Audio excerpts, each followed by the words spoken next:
Good evening, folks. I see 8 of you already watching. Appreciate y'all being here early. Get the link shared out with as many folks as you possibly can. Let's get as many people watching as we can. We're going to have a great show tonight talking about Freedv.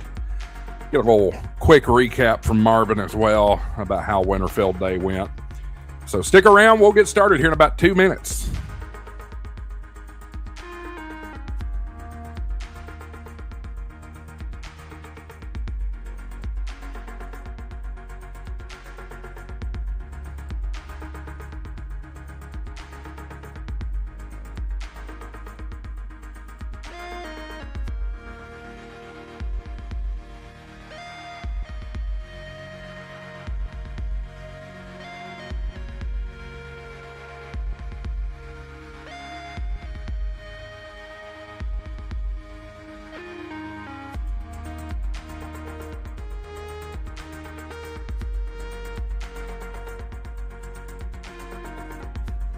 And if you're just joining, good evening.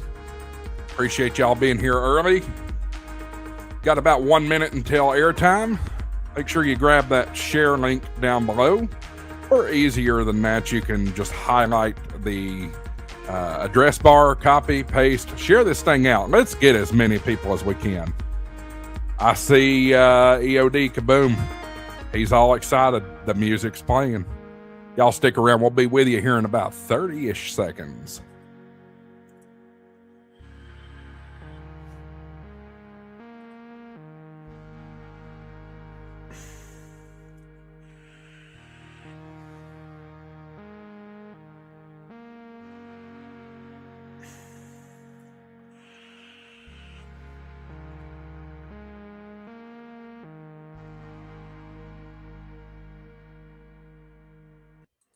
All right, 8 o'clock, 01Z on the dot.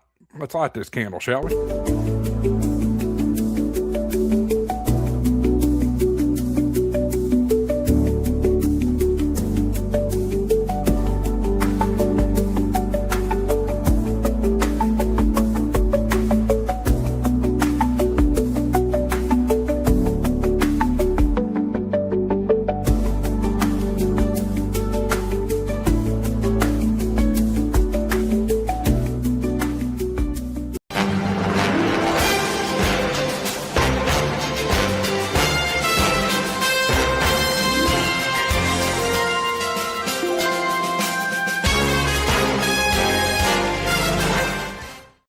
Good evening, folks. Welcome to Ham Shack TV Live. I'm your host, Josh, AA4WX Live, and I don't know what all they say, but live here in East Tennessee. Appreciate you tuning in. Do me a favor, hit that thumbs up button down below. That'll tell the YouTube algorithm to go ahead and promote this video out.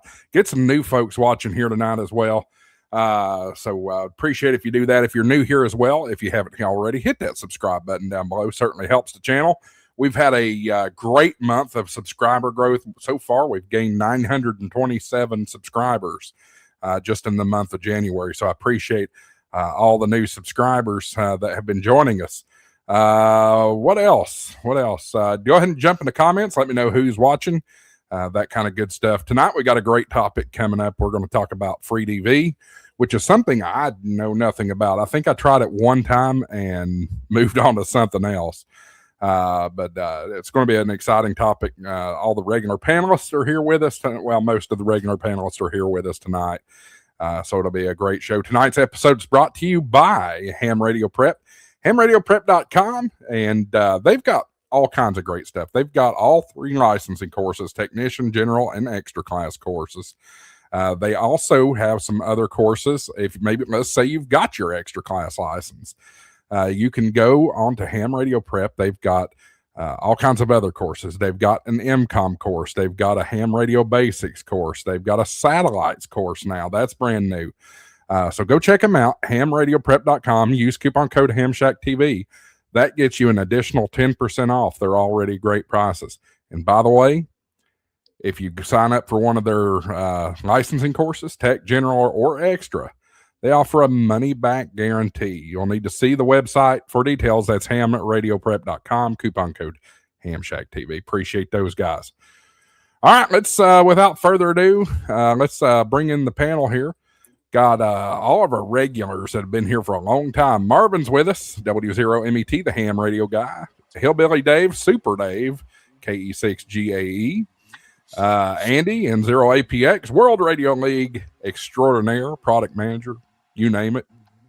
And then Michael, N3MFL, TO, the other TO, Tortoise Overland. Good after evening, noon, y'all. And it is me, N0APX, live and impersonated. I think that was the word you were after, Josh. No, I'm kidding. Probably. Josh. I will say, Josh, you were talking about those ham radio prep courses.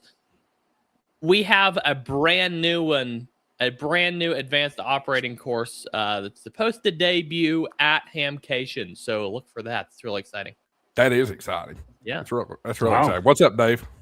That link I put in the chat, can you pin that to the top of your chat for the free DV download? Yep. I can't do that. I don't have the abilities to. I got moderator, but I can't pin a message. That's weird, but okay. Yeah, I can do that. Yeah, I see it there. Huh. Okay, it's pinned. Cool. Marvin, why don't you tell us a little bit about Winter Field Day? How'd that go?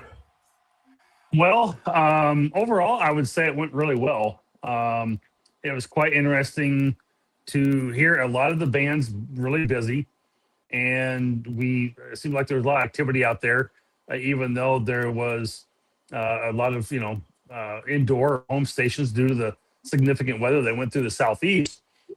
So far, with some quick numbers, I'm going to look down at these here real quick. We've got a total QSO count of 225,000 so far. So we had 351,000 last year. So we're still down numbers overall, but in submission count for a number of logs in, we're only about 2,000 logs in. And we had 2,400 logs submitted last year. So we're down about 475 logs roughly, but I'm still, again, we're not even into February 1st. We're 5 days after the event here. So I'm assuming some logs are still being compiled, still being put together, and that those will still come in. You got till March 1st to submit your log if you participated and you haven't got it in yet. So feel free to go ahead and get those submitted. If you have issues, check. Be careful when you're doing the submission process. Real quick, is as you submit, if there is errors, a screen will come up and say, "Hey, you got errors on your log. You need to go fix that," because otherwise it will score as a 0 QSOs, and then you're going to go, "Well, I have 0 scores." Well, you should have had errors in your log that you saw when we submitted it that told you what those errors were. So, but overall, our logs, let's say we've got 2,000 in, we've got maybe 30 tickets come in with people that have some issues with their log at one format or another. And so, we're working through those. We're making our way through them, and they're turning out pretty well. I think Mike Kelly, for a lot of that work, he's done really well, and Andrew on our back end to help some of that. So that's really good. Some other interesting facts that I've kind of come across that we have on our statistics on the back end that most people can't see. I've kind of debated whether we actually publish this down the road or not, but we had this year 43,000 contacts on the 15-meter band, which is up over 4,000 contacts from last year. The 160-meter band had 310 contacts. We're down a few there, but that's quite interesting, I think.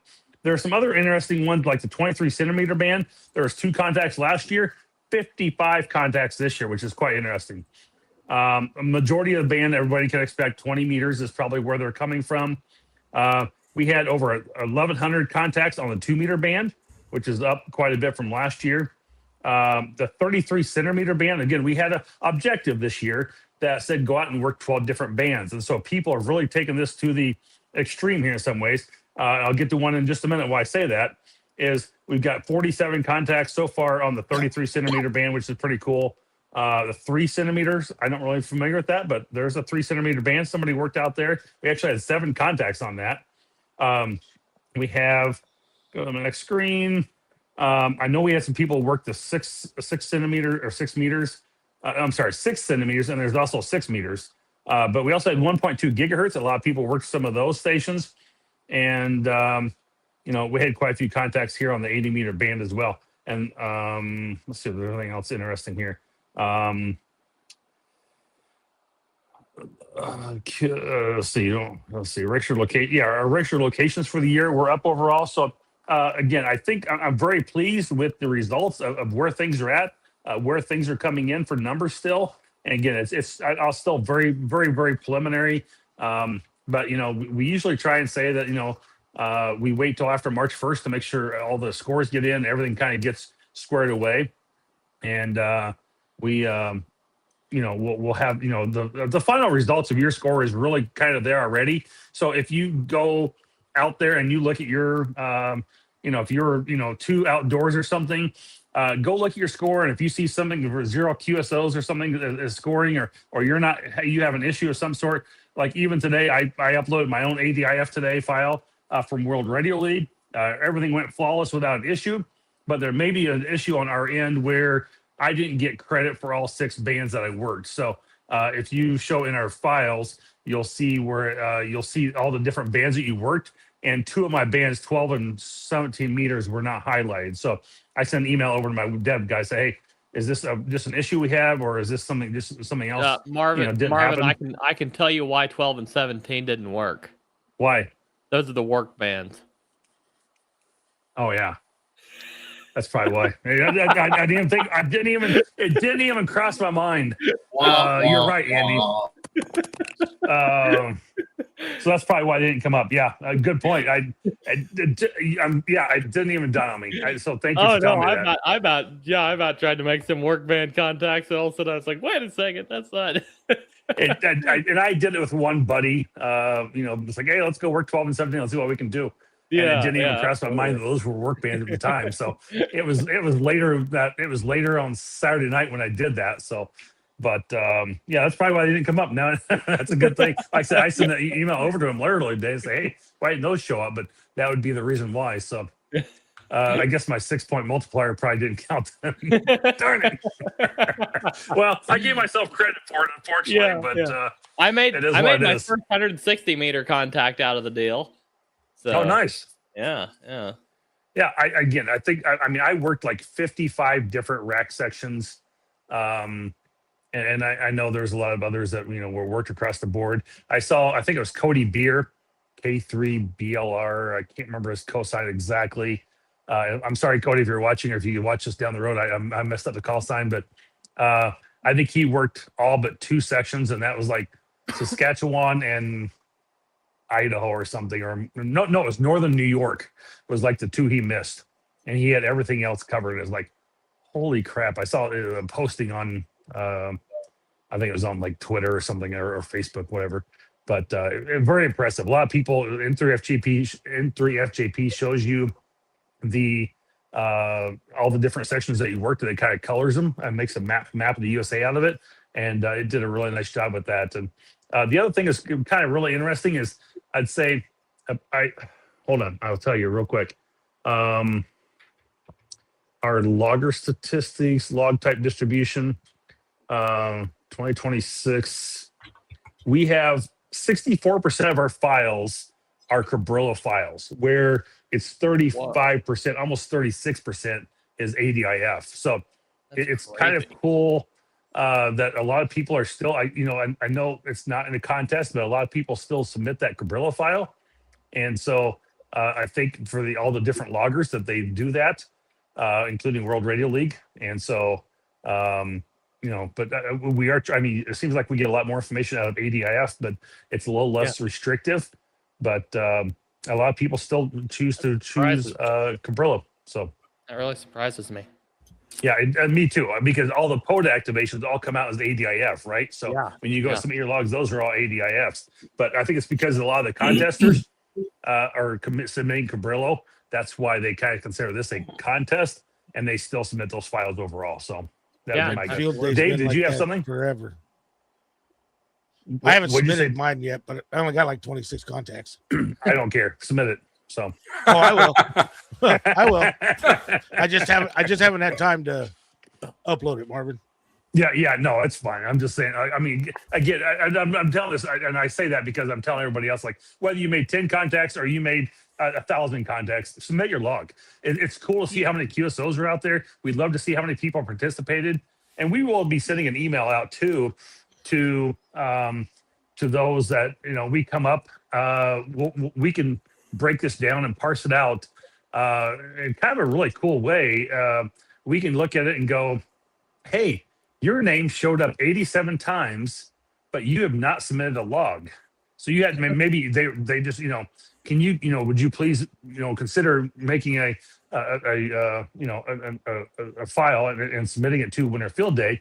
You still have time to do that. So we'll do that about mid-February when some more logs are in. But we can, say, hey, we see you showed up 53 times or something, and you haven't submitted a log. So we'll pull that information from QRZ, and then we'll send them an email. So it's kind of cool. So kind of automated system there. So that's great. It is.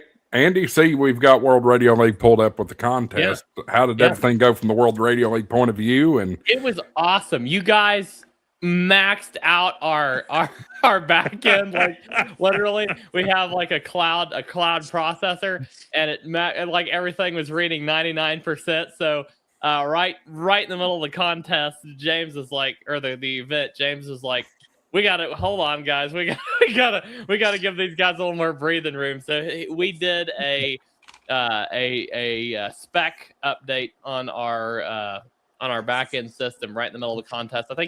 I think there was a pause of maybe about 5 minutes. I think there was a little bit of a slowdown in the logging, and we realized what was going on, and there was like a pause of like 3 to 5 minutes, and then everything's back online and rolling again. So yeah, I saw Josh had sent a message out to you or the team, or showed up on World Radio League somewhere saying, hey, the software is like everything's lagging and really slow. And then I think Terry or somebody else chimed in as well. And I was like, I've got the same thing happening on this end. And then I think I don't know if it was in private chat or maybe James somewhere else in one of the files. I said, it's kind of funny. World Radio League broke, or Winter Field Day broke World Radio League. And he's like, shut up, Marvin. Yeah. So it didn't break. It just maxed us out a little bit, but we fixed that in a hurry. It was really, we had the whole team, pretty much the whole team on staff, just like on standby, and we were able to just, fix it in just very few minutes. There was very little. That's really cool that you had the team on standby, because you're like, absolutely, we don't know how much traffic we're going to get, but I mean, like World Radio League had 1,000 different participants in World Radio League Winter Field Day for that contest or event alone. Yeah, so, this is our biggest event to date. So 1,112 participants, 37,514 contacts logged. This is our biggest event to date. I think the last record was either I can't remember if it was one of the NAQPs last year, but it seemed like there was one event mid-year that was really big, but the one before that was last Winter Field Day. So Winter Field Day is always setting records for us, and it's awesome. So scroll down that list one more time.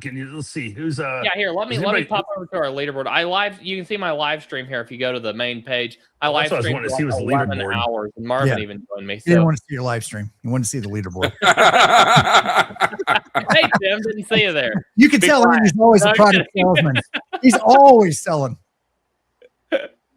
Let's All see. right, here we go. At least no one's accusing me of always selling. Let's see. Did I get moved down to number? I got moved down to number 14. Well, I'm 14 overall, I guess. Yeah, I think we had some people submit their logs after it ended, imported them to a World Radio League. So, you're Wait a minute. Now, how does that work? Because I thought you couldn't import and still be on the leaderboard.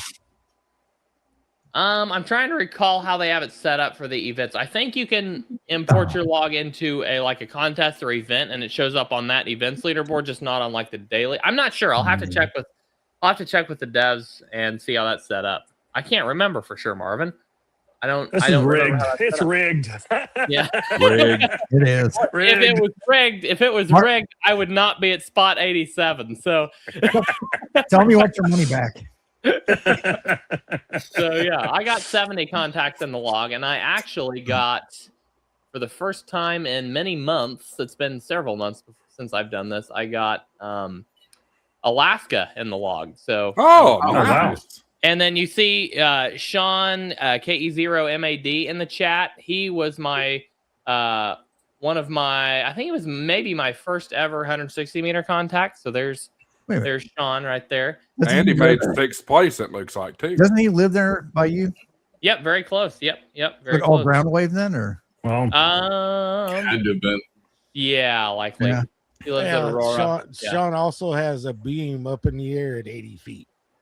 Yeah, absolutely. I noticed 40 was really short for me up here because of the storm, maybe. Here's But, our participant map. well, me and Michael made contact on 40. Yeah, and it was like he was sitting next to me. Yeah. You know what's funny, Marvin? You were reading out the bulletin, and I was trying to copy it down.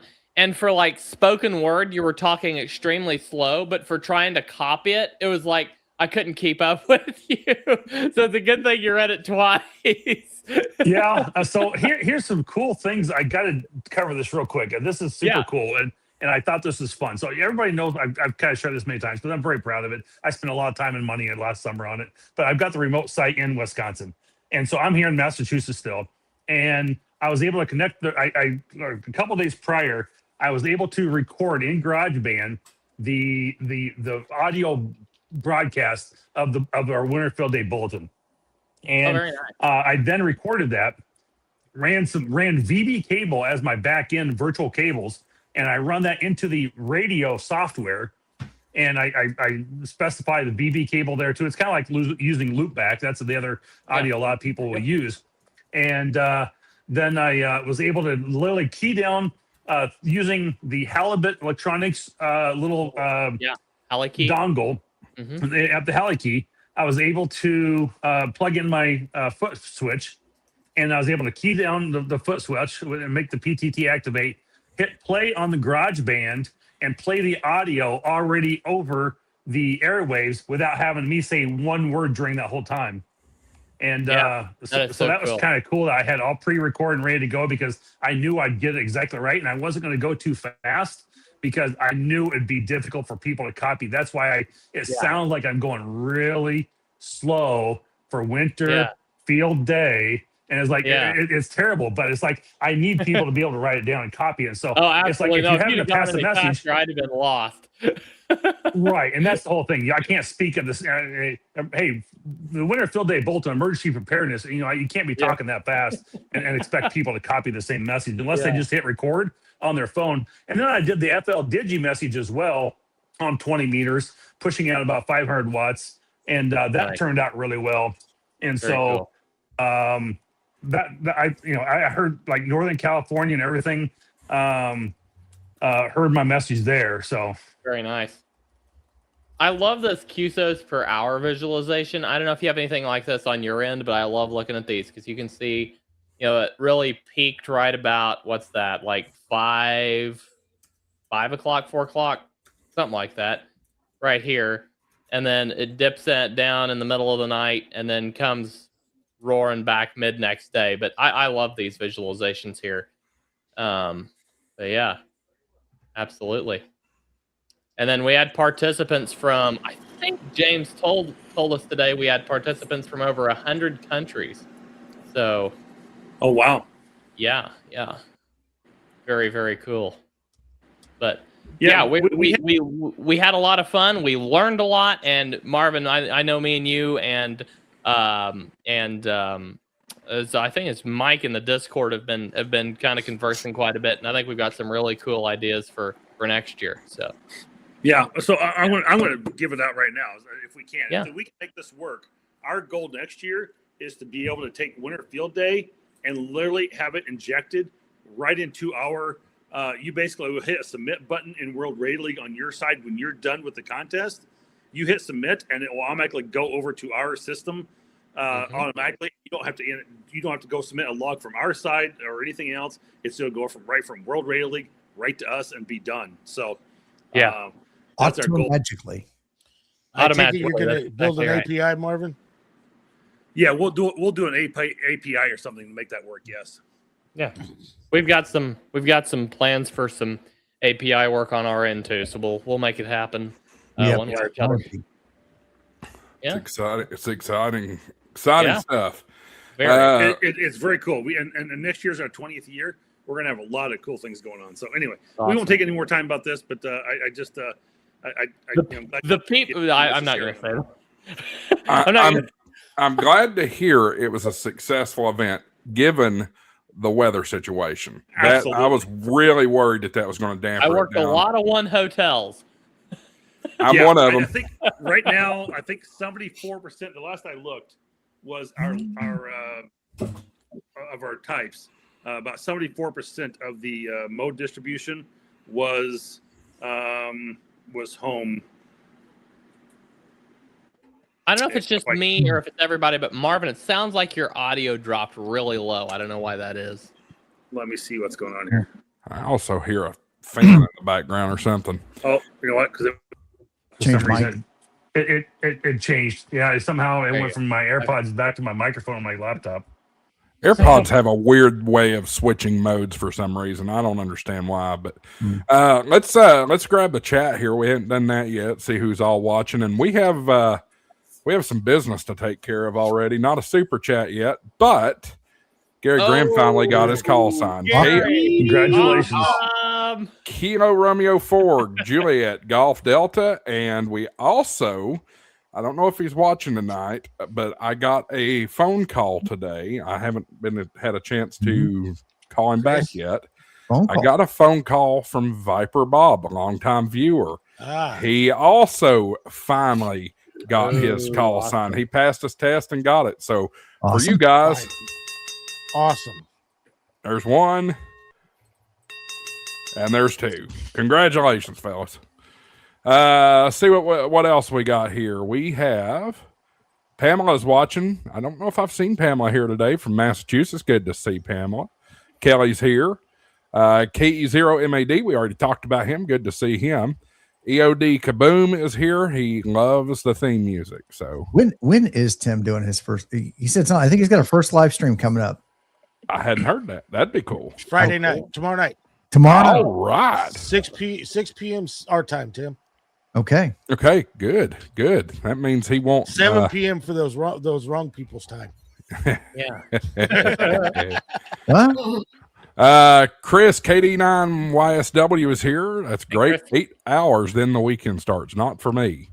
We are DXing tonight. We are international. Colin and VK's with us. Good to see Colin again. Wild Radio 73. Good to see you in here listening in PNW. I don't know what Pacific Northwest. Thank you very much for that.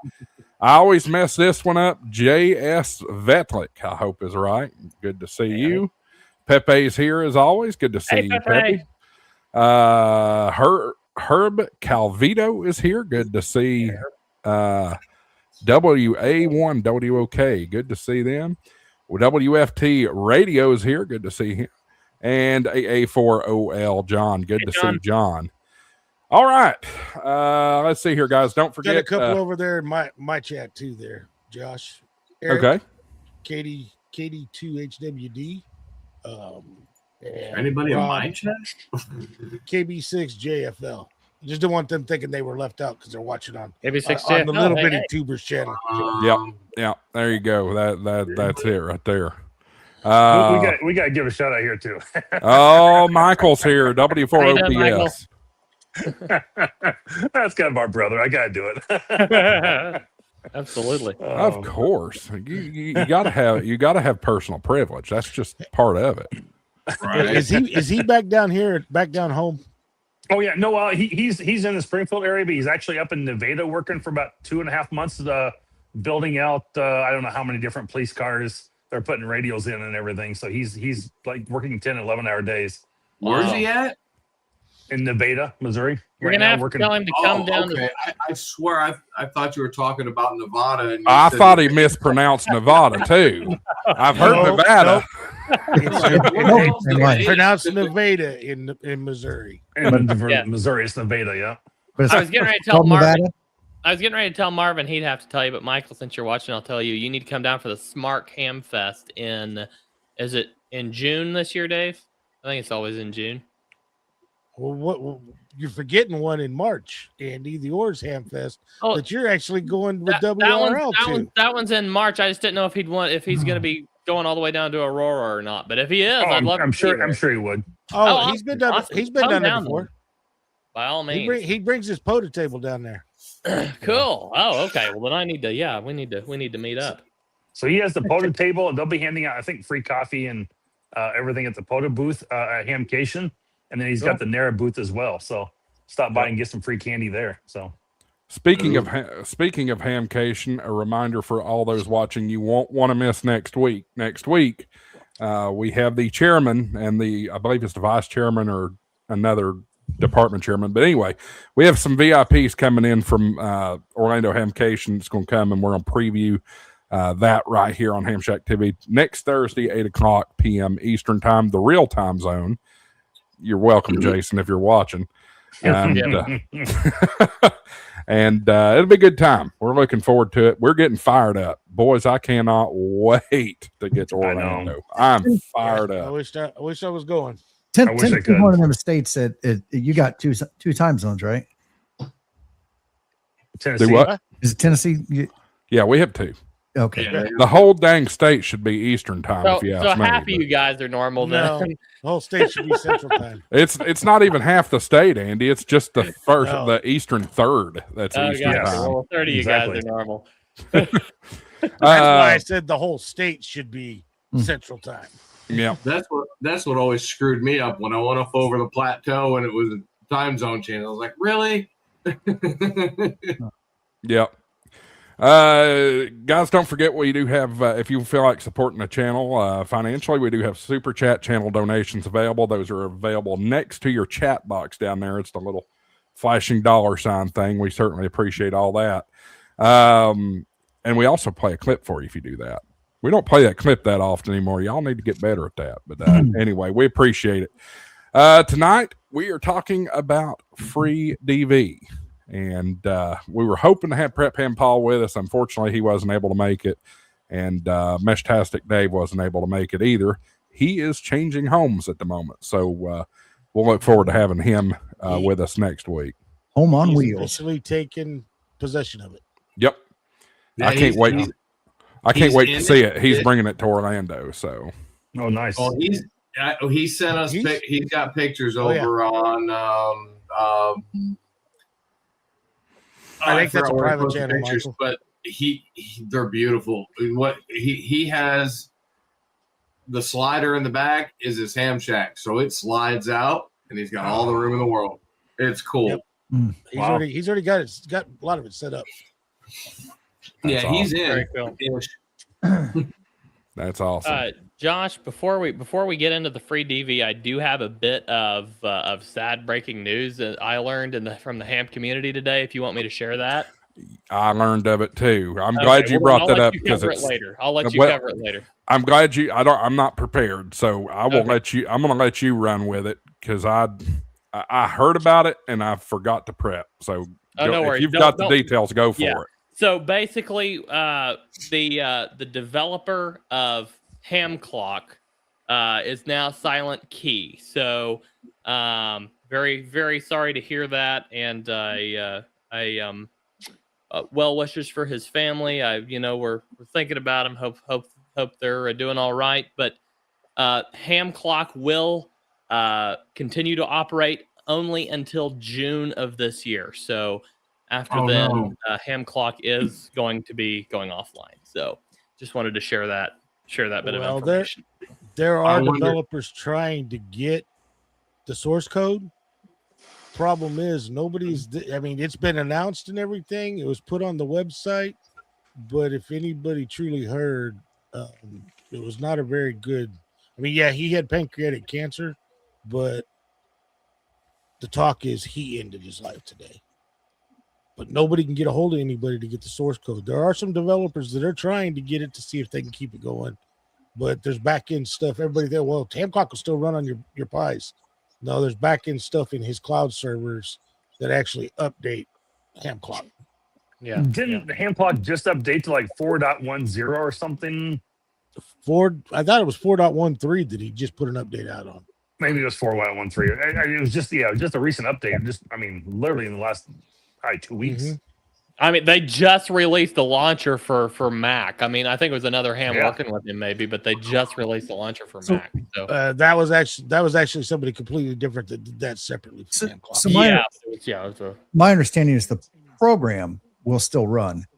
Features of the program that require that back end server that things that get brought together to be sent out, that will probably stop working. Yeah, the Clear Sky Institute website, which is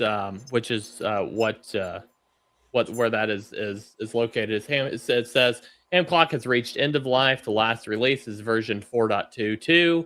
All ham clocks will cease to function in June 2026. Thank you for your interest, and that's signed Elwood Downey, WB0OEW.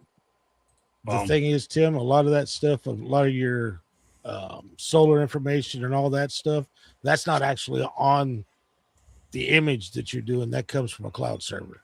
No, that's what I'm saying. That the framework of the program will still continue to operate on your Pi or wherever. It's just the information that gets pulled into it that makes it useful will stop working. So that's just pulling API data, correct? Pulling the API. Yeah, I don't. Some of it, yes. Some of the stuff I read today was that there's a significant amount of stuff that gets brought together on that cloud to present that. Yeah, that it's coming from multiple sources to do that. So I also read that actually that's an open source project. Yep. It's just all that information on the backside that is not necessarily it's open source data, but where he's getting and what he was doing to manipulate it to send it back out is not necessarily open source. And that's what they're trying. That's what some of the developers are trying to get there, get that code, because you can go to Git and get the actual code for the ham clock image itself. Yeah, it's just all that back end stuff. Yeah. So there is a company out there called Veritum Research. They do an HF clock. I wonder if that is going to be also connected to the same thing then, because that is basically the ham clock, but it's on a different company runs that. So there's a couple of deals out there, because there's another guy that does one, and I don't know if it's just for Windows or what, but I know you can get it on Windows, and he's charging like $2 for you to download the Windows app. So there's other ones out there, and of course there's a lot of guys going just get Geocron. I'm not spending $600 to get Geocron. Oh, I'd love my Geocron. Yeah, but I'm not spending that money to get it. I said I cried once, do it once and cry once, Josh, I agree with that on a lot of stuff, but not that one. That's a whole nother radio there. Josh, I'm going to I just found some more information here, and I am going to walk back. There's the report that he is no longer with us is conflicted at this point. They're hoping that somebody got to him in time. So there's no. I don't want to go any further because we don't like talking about this stuff. But it's conflicted. Yeah. We'll wait for more information. So. All right, that sounds my good. apologies for dumping that out there before I found this other information. I apologize. Andy, it's been all over social media, so I mean, I know, but I just hate to pass around rumors. And that's I forgot about that. There's also a yearly fee on Geocron. Yes. I'm going to check here one more time what the source was of my the person that gave me the news. Well, you can go to his website, and it is on his website. But nobody's been able to confirm any of this. So, I mean, his actual website is... Yeah, I'm looking at it here. It finishes at the end of life's in June. That's on his website, but nobody's been able to confirm. Nobody's been able to get hold of. Oh, we're talking about him. We're talking about him personally. We're trying to find any source of any information. Are we talking about Russ? Is that his name? No, it's Elwood Downey. So okay. yeah, this is quite odd. So yeah, let's walk that back for the time being, because looking at here, I'll just share what the website says. My concern is this right here. Ham clocks reached end of life. Last release will be 422, or version is 422. All ham clocks will cease to function in June 2026. Thank you for your interest. And then it gives us contact information. So if he was silent key, why would his contact information be there? So yeah, there's Well- conflicting reports I'm finding. So And yeah, there was another person that actually emailed him, has been working with him on stuff, and he got an auto reply email with the same thing that's in the website, but in the email, it stated silent key January 29th. yeah. So I don't. That's where and people actually called up into Iowa, called PD to do a welfare check on him. So I got images from somebody who got an autoresponder back from them. I don't want to post the image. I'll show you guys offline because it's got people's email addresses in there. But it read, "This is a automatic reply. Elwood Downey ended his own life, 29 June 2026." It was that. Yep. That was the only statement in there. So, and it. I'm looking at the images. I mean, it's got authenticated headers in it, so I can read that. So I don't know. Could it have been somebody hacked him, and this is a cruel joke? I mean, that's entirely possible with Whoever did, if that is the case, that person should be put under the prison, let alone in the prison. That's awful. Well, that's why in one of the posts on Facebook, somebody actually said, because they were one of the ones that got an auto response, got that exact auto response. Yep. They actually reached up to the city in Iowa where he's at, called the police department there, and told them what they got this email and had them to go out and do a welfare check, and have not heard any. Nobody's heard anything since then. The admin of a different fellow, the admin of the Ham Clock for Everyone group on Facebook has posted that he is deceased and has suspended the group. So for 15 days. Yeah, I kind of like what Wild Radio 73 said. This is kind of a standby sort of situation. We'll just kind of figure out, wait and see what happens. I'm sure it'll all come out in some, at some point. So Yeah, for sure. There'll be news if it is true. Yeah. We all send our condolences, thoughts, and prayers for the family for sure. For sure. Definitely. That's just like a lot of pancreatic people. cancer. A lot of people today were making all kinds of comments about it. Pancreatic cancer Sucks. 98%.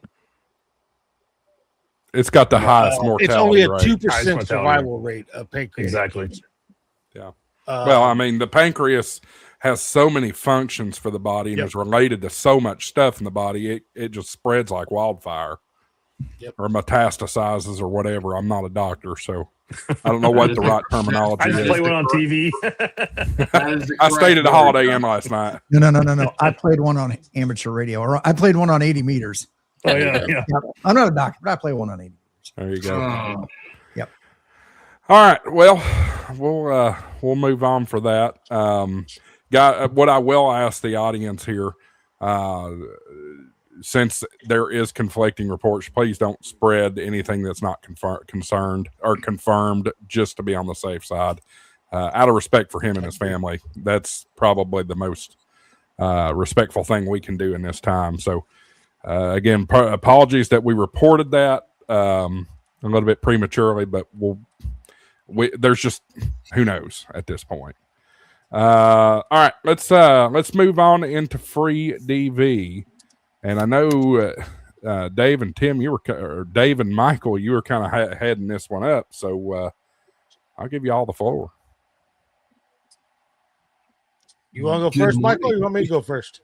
What do you want to start? Do you want to start with where to get it, how to get it? Yeah, I want to start with where to get it and show them how to set it up before we even go into operating. Before we do this, let's start out a little bit for what is the benefit, what is the purpose of Freedv? Because that's one of my things. Like, why do I really need to use it? I mean, what is the benefit of what am I gaining from it by using it? So well, what's really nice about Freedv that I have found is if anybody's familiar with DMR or digital mobile radio or DMR portables and mobiles and DMR repeaters. It's pretty much the same vocoder. With the which development is that it's called RadDev 1, and basically it takes your HF signal and turns it into a DMR digital signal. What's really nice about it is when you're listening to Freedv, you don't hear anything. So the vocoder is listening. Instead of a vocoder being in the radio, the vocoder is in your computer. So it's listening for the digital. It translates it to analog audio so that you can hear it and back and forth. When you have an excellent signal to noise ratio, probably about 4 to 5 signal to noise ratio, it's really crystal clear, and it gets better the better the signal is. And it's literally like the person sitting in here, and it's almost like it's stereo. When it works great. When you're on the fringe, you get gollywog, which is a technical Motorola term, where so it sounds like two turkeys talking. But anyways, it's the developers that have been putting Freedv together. They've been doing it for years. It's just recently with the development of RadDev 1, has it taken off? It has taken off. It's really super popular. I know a lot of Japanese stations love it to death. I'm actually looking at my one screen here, and what I'll do is I will share this. Hold on. Share screen. Well, I'll touch a little on it too, because like if you do have a high noise floor, this still works like WSJTX does, Marvin. Right. Okay. And it's like Sean posted in the chat. If you got power line noise with Freedv, power line noise is non-existent. It's also it's a narrower slice. That's why you see 7, not 177. That's legal for a general to transmit on 40 meters, right? Because it's only using 1.5 kilohertz, 1500 hertz. It's not right. Yeah, so it's really narrow bandwidth. It's super narrow bandwidth for HF. So right now on the screen, if you can see it, let's go distance wise, kilometers, how far they are from me. So right now, these are all stations on 40 meters. You obviously have your call sign. Why is this being goofy? So right now, this is called Freedv Recorder. It's actually free, a free recorder. So it tells you who's online, and you put in your locator. There's lots of Japanese stations in here right now, 10,000 kilometers away. But I got to change that setting. I just updated it. I need to change the mileage. So do you have to? I mean, do you have to still be within range to talk to them with your radio, or can you still talk to them? No, I've talked to Greg out in California. Okay. A couple months ago, and So it was really good. I've talked to Dave. I've talked to Paul.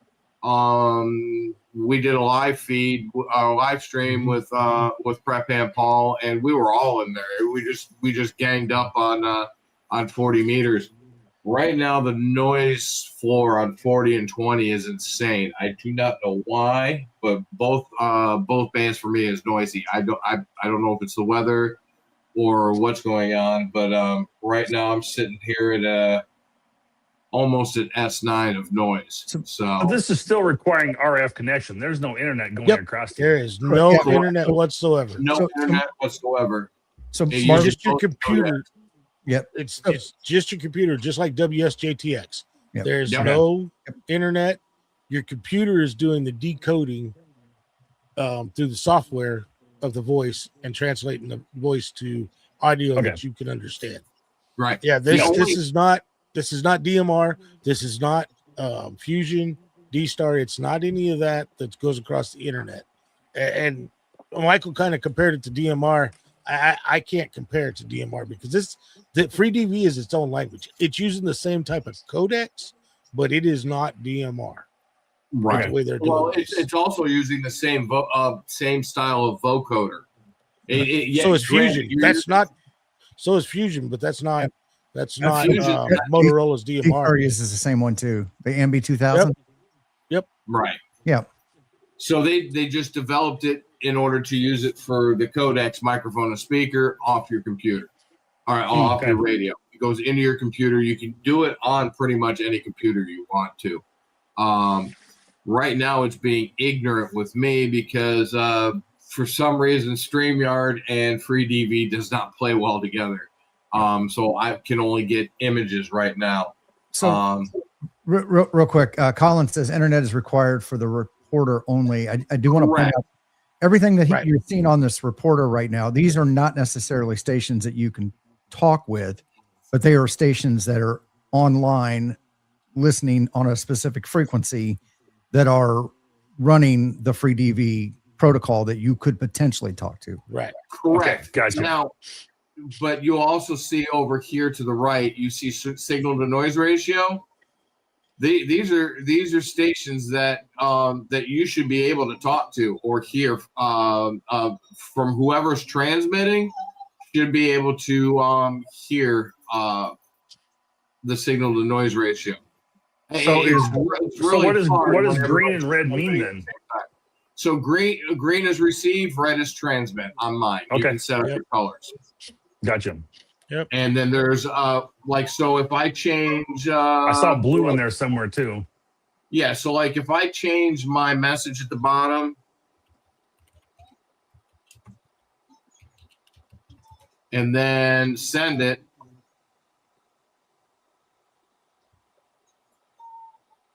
where am I?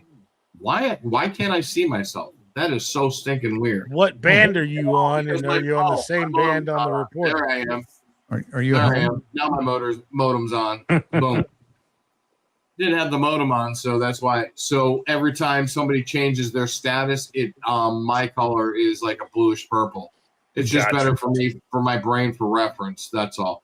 But anybody red is transmitting, but all the frequencies are right here. So this guy's talking on 1780.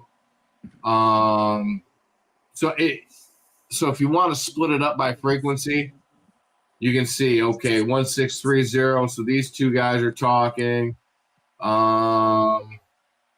This guy's transmitting, but nobody's hearing him. You can see who hears you. So it's kind of like it's literally a reporter. It tells you who can hear you and who can't hear you. So I can bring my mic down. Let's see. And let me make sure I click on the right screen. November 3, Mike Foxtrot Lima. Anybody out there on 7.177? November 3, Mike Foxtrot Lima. And I was not on frequency. Let me change that. There we go. November 3, Mike Foxtrot Lima.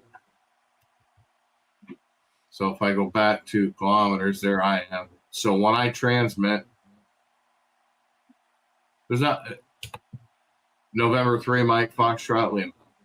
7.177. Anybody out there in Freedv land? Nothing. Yeah, my audio does not play well with StreamYard and Freedv. So Dave, you where do we want to start at? We want to start where to get it from? Yep. All right.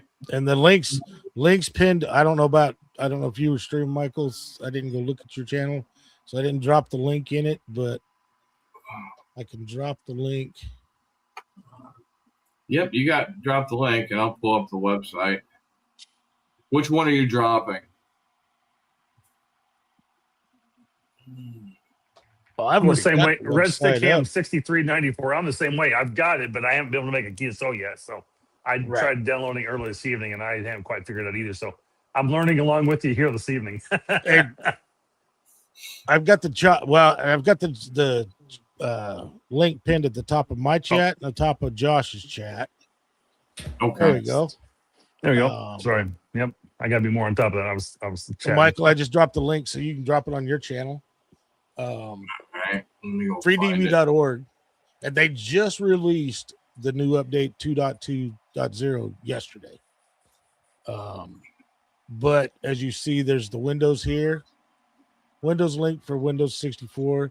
They've got it for Linux for Intel and AMDs. So you need to pay attention to which one you're downloading, because like the Linux app image, this one for the ARM systems, for Raspberry Pi 5 and above, which 5 is the newest one, and then the one down below, this one, and I don't know much about Flex Radio, but this one's supposed to be for Flex Radio support for a Raspberry Pi 4 and newer. Oh, sure. And then there's the Mac OS version for you Mac users. Yes, there's a Mac OS version, Tim. Yep. Yes. No, I got that. I got that downloaded, but they got one for Flex. Yeah. It's a Linux app it's for a Raspberry Pi, and I don't know, mate. It needs a Raspberry Pi 5 or Pi 4 or newer. So I don't know if there's certain flexes it don't work with or what, but I know some of the videos that are out there on the internet for Freedv, that's what the guys are setting up is Flex. And I didn't think about saving those links because I don't have a Flex, so I don't think about it. Yeah. Flex is interesting because it's if you're connected using the Windows app, they have a lot of that stuff built into the Windows app to make the connection with the sound card. When you're using a Mac, it's a little different. You got to use some virtual cables. And I think that's why they give you a Mac OS version as well. Yep. And that's why I had to use the virtual cables as well. Do you use loopback or virtual cables, Tim? I have virtual cable, or I'm sorry, loopback. Loopback, okay. But I'm actually, I went off camera to go rearrange the antennas for the 7300 Mark II. Oh. But that's where you get the download the image for it. You can also get it from GitHub with all the different versions. There's an expanded version on GitHub. With all the there's a link. There's a link for the GitHub page there as well. Right. And some of the stuff on GitHub you're not, unless you're going to compile them.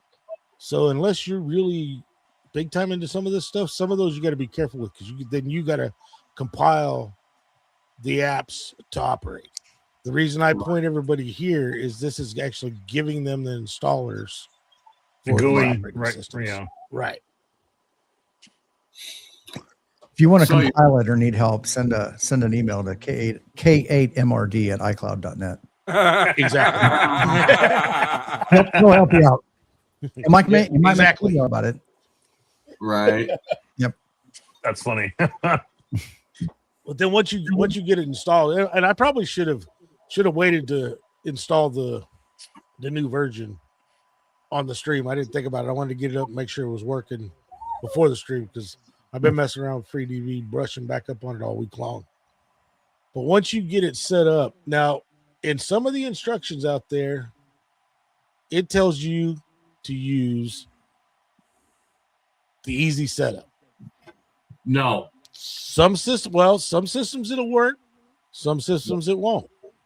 I think part of some of our problems, like Marvin's, some of the reasons why I can't get it to work properly, having mixers and stuff for streaming and all this other stuff, you've got to go in and make sure you're selecting the exact thing in the advanced stuff. Right. Because I did get this to work on a laptop by just using the free. Now the radio device, as you see, that's my USB audio codec, which is the USB cable coming from my DX10 to my computer. Then the decoded audio plays back, and I've been trying to figure out a way to where I can let you hear it through StreamYard. I cannot get my audio, even through OBS, to come into OBS properly. But this, because I could change this to actually the headset I've got on right now and use that, which the headset, I'm using the microphone for Freedv. Now that's the easy way to do this. And then if you got, it depends. Now the next part of the setup with radio control depends on if you're using hamlib, if you're doing an actual serial PTT. That all depends on your radio. And without knowing everybody's different setup, most people are using the virtual ports through like Win for Yaesu or through the SDR softwares. So you just use the hamlib cat control, pick your radio. There's a whole ton of radios in there. Then you pick the COM port. Now, I'm using COM 10 because in my Win for Yaesu, in the third-party virtual ports, I actually have it. We'll bring it up. So, yeah, real quick, unlike mine on that, instead of using a COM port like on Windows, I had to type in a TCP IP address of, well, you type in home 127.0.0.1 colon, and then like I did port 5002. Right, because the Flex operates a little different, right? Because you're doing through the ports and it's going through a UDP server, right? Through the Flex, I believe. And so that's a little different when it comes to the Flex. I'm talking most people. Well, I'm wondering if like SDR control for ICOM, like with Josh and Tim, if they'll be using a TCP port as well for UDP broadcast to pick that up. It will, yes. Okay, gotcha. Yep. So it's not just Flex. If you're doing any type of remote setup, you're going to be using that TCP address. So. Well, no, because I can do remote with mine through this. So it depends on what you're using. So you can't say it's just any remote, because I can do the remote with my Yaesu FTDX10 on my laptop like this, and I would still be going through. Now I'd have to set up a port to come in from the outside, and we're not going to get into that, Tim, because no. There's security stuff. That's right. But I would still set it up the same way, because the software I'd be using, Marvin, would still be this. So I would still have to come through the COM port to actually connect to my radio, because that's how my radio is connected. Now, if I ran through the 9700 and using the network, then yes, it'd be different there. I'd be using COM ports. So it all depends on how your radio is connected to your computer. Gotcha. Dave, what software is that right there? Before you that is Win for Yaesu. Win for Yaesu and Win for ICOM. I've been using Tom's software for a long time, and the reason I didn't go with some of the other ones, because I had I can't even think of the name of it. One we've been waiting for ever for the update. I had his. I didn't want to keep paying HRD. Yeah, there you go, HRD. Every year, if you want after a year, if you want to get upgrades, you have to pay them again. With this software, once I buy it, I own it, and I get continuous updates from Tom on the Win for ICOM and the Win for Yaesu. And it was $65 for each piece of software. Not bad. For each piece? Because ICOM and Win for Yaesu, ICOM is separate from the Win for Yaesu. Okay. He has to program different for the two different radios. Right. But that's what this is. This is Win for Yaesu. And I was just showing that because, as you see here, I've got COM 9 set up in the radio. But when you look over here, I have it set to COM 10 because I'm using that virtual ports through Win for Yaesu. Yeah, mine runs off of 11 and 12. Right. So I have to set up the dual ports like that.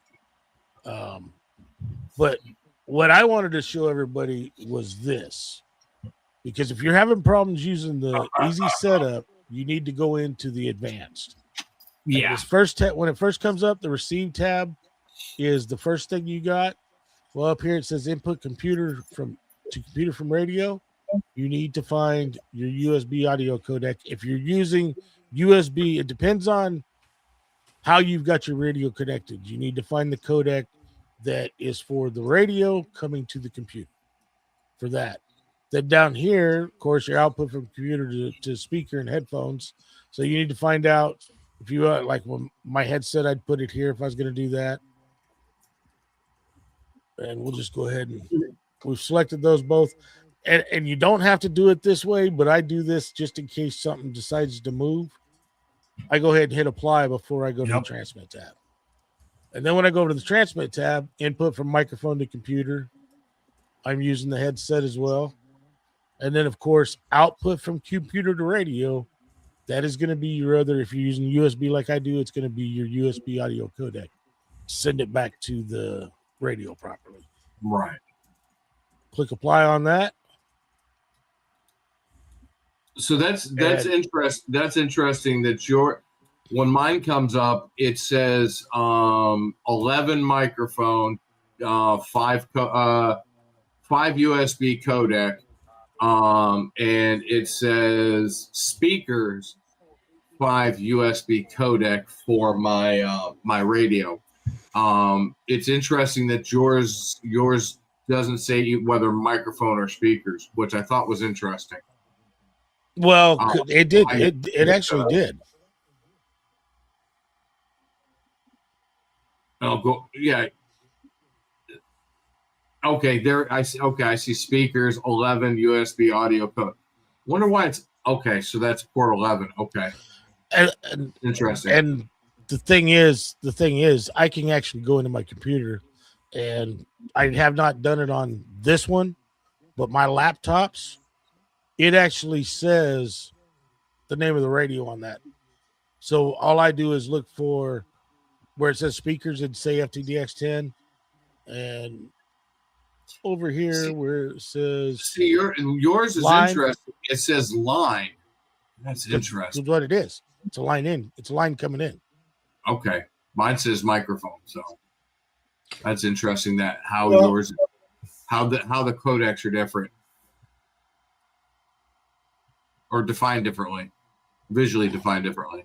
Well, it could be different based on the operating system. I mean, exactly. You're running Windows 11, and Dave's probably still running Windows 3.1.1 for work groups. This is Commodore 64. Come on, Tim. You know that's the best Windows there is. I know. I know. But then, like here, I can actually, after I've set the COM port, selected my radio, your baud rate, and a PTT uses CAT, I can actually test, and you can't see it, but my radio, well, let's bring this up. You can actually see the radio key, or if you're looking at it, you'll see the transmit come on, or you'll hear it click. So that'll test that you can test to make sure you're actually getting your push to talk to work. And it's communicating the radio. Just click apply. Click OK.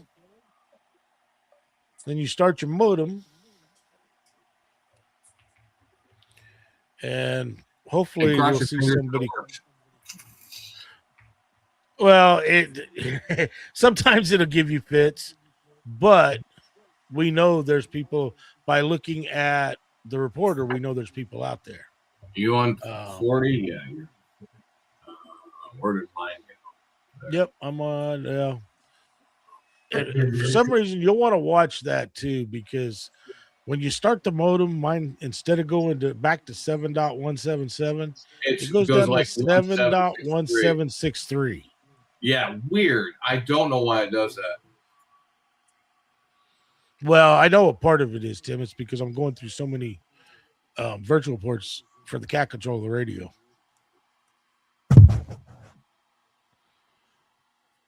But I was hoping to see somebody, because I haven't been hearing a whole lot of signals tonight, and part of that's because of my antenna.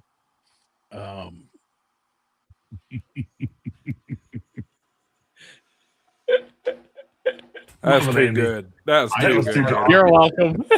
What did I miss? Here, I'll bring it back up on screen. There you go.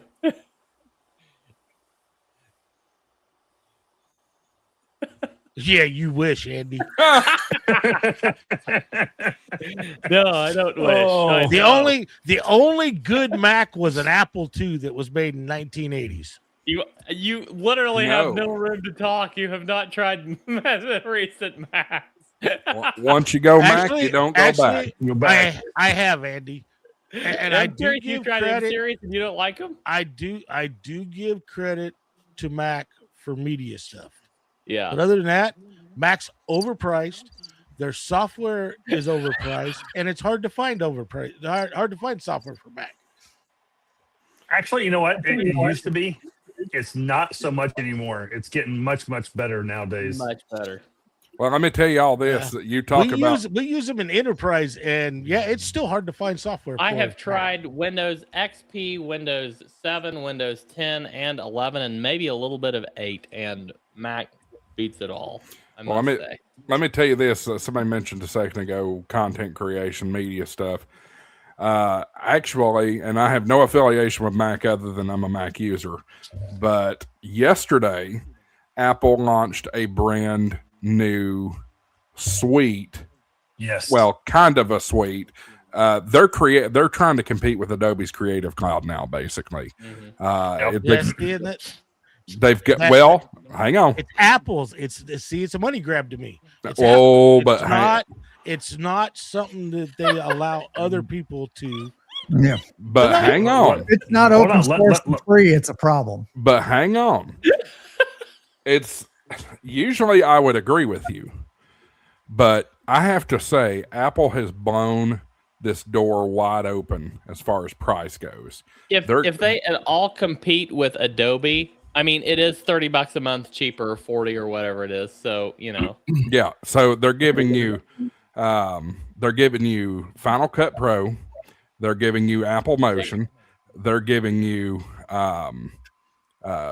something new. I forget what it's called. Some new product. What is that? Right. Okay, our train easily derailed. Even bigger than that, Logic Pro, which is a highly, highly expensive program, just like Final Cut Pro. They're all including all of that. Now they're going subscription based, but the subscription you can't beat. It's $12.99 a month compared to Adobe's what, 60? 59 or whatever it is. Well, yeah. huge. And I refuse Logic to buy Pro Adobe anymore. Pages, when they went to that model. Compressor, main stage. Numbers, that's what I was trying to think of. Numbers, Motion, Freeform, Keynote. There's Final Cut Pro and Pixelmator and Logic Pro. All that in the bundle. Hey, Dave. I like what Bill says here. You're playing fast and loose with the term giving you. Well, I did add the caveat for $12.99. But if you happen to have you for the low price of $12.99 a month. Well, if this is even better, if you're like me and you happen to have a .edu email address, there's an education discount, and it's only cheap. It's only $2.99 a month. You better believe I took advantage of that. I don't use Final Cut anymore. I cut my teeth on Final Cut. It's a great entry point for somebody wanting to get in video. Get me signed up with a .edu email? No, I'm kidding. I have no power. Real like quick, that. we're going to go squirrel for a moment. Is Final Cut easier than DaVinci Resolve? God, yes. DaVinci Resolve is I don't think terrible. DaVinci's that hard. I love DaVinci. You'd have a hard time. I think that's DaVinci's all I one of use. the best softwares out there. I don't like DaVinci Resolve at all. At all. Awesome. And I have what do you use? DaVinci. Adobe. DaVinci. Yeah, DaVinci. Yeah, I used Adobe for 3-4 years, and I liked it. I got very used to it until I got tired of paying $50 a month or whatever it was. I mean, I got to be making money to offset the cost of that, right? And when you're not making money as a content creator, it's got to come from somewhere. So it does. I opted to go in and switch over to DaVinci. I did pay for the studio version, and I will say the $300 investment, one-time investment for the studio version, it makes things a lot easier than trying to use the free tools for a lot of the things. Yeah. Let me note here from EOD Kaboom. Big announcement from the ARRL of the Atlantic director being forced out, according to an announcement from David Minster. I've seen all this. I don't know if I want to dive into it yet because I think there's still a lot of news and details to come on that. Don't touch that one with a 10-foot pole right now. Yeah, not yet. Not I'll touch it. I wouldn't touch that with I'll any of touch y'all. touch it with your channel. I'll poke that. Yeah. 10 meter pole. I want all the details and facts to come out before we go down. Yeah, that road. there's something more there besides he just didn't sign the document. So Yeah. But I wanted to make sure EOD did not think I was ignoring. I see it. I know about it. I want to know all the details before I get in it. I've got to address Thomas Lang 2262. I actually address Linux quite regularly on this channel. My biggest problem is there's not enough of the software I use for designed for Linux yet. I use Linux every day at work. Tim's probably the same way. Linux is the backbone of most of our data centers. So Linux, believe me, if the software I utilize for ham radio was made for Linux, everything in my shack would be a Linux box. I regularly remind my Linux group that I actually run the largest Linux installation in the organization. You know, all their Linux rides on top of my Linux. You know the only benefit to Linux? Let me give you a little parable here. There's a lot of people that say in this day and age, if you don't want your car stolen, buy a manual transmission. That's the way I feel about a computer that's running Linux. No one wants to steal a Linux computer because no one knows how to run the damn thing. Actually, the desktops nowadays, Josh, You'd think they're you're actually operating pretty Windows easy. or Mac. Yep. Linux Mint and those. Now, yeah, there's some of the distros out there. You've got to know how to put stuff in the phone out groups and all that kind of stuff. But most of the stuff with Linux Mint and those distros, I'm actually getting people that have been diehard Windows people, know nothing about computers, setting up Linux Mint for them, and they're getting around doing stuff just fine. So you got Don N5 SKT, and Don worked on the original distro of AT&T Unix back in the day. No, you guys are supposed to laugh. I mean, that thing came out like 60 years ago.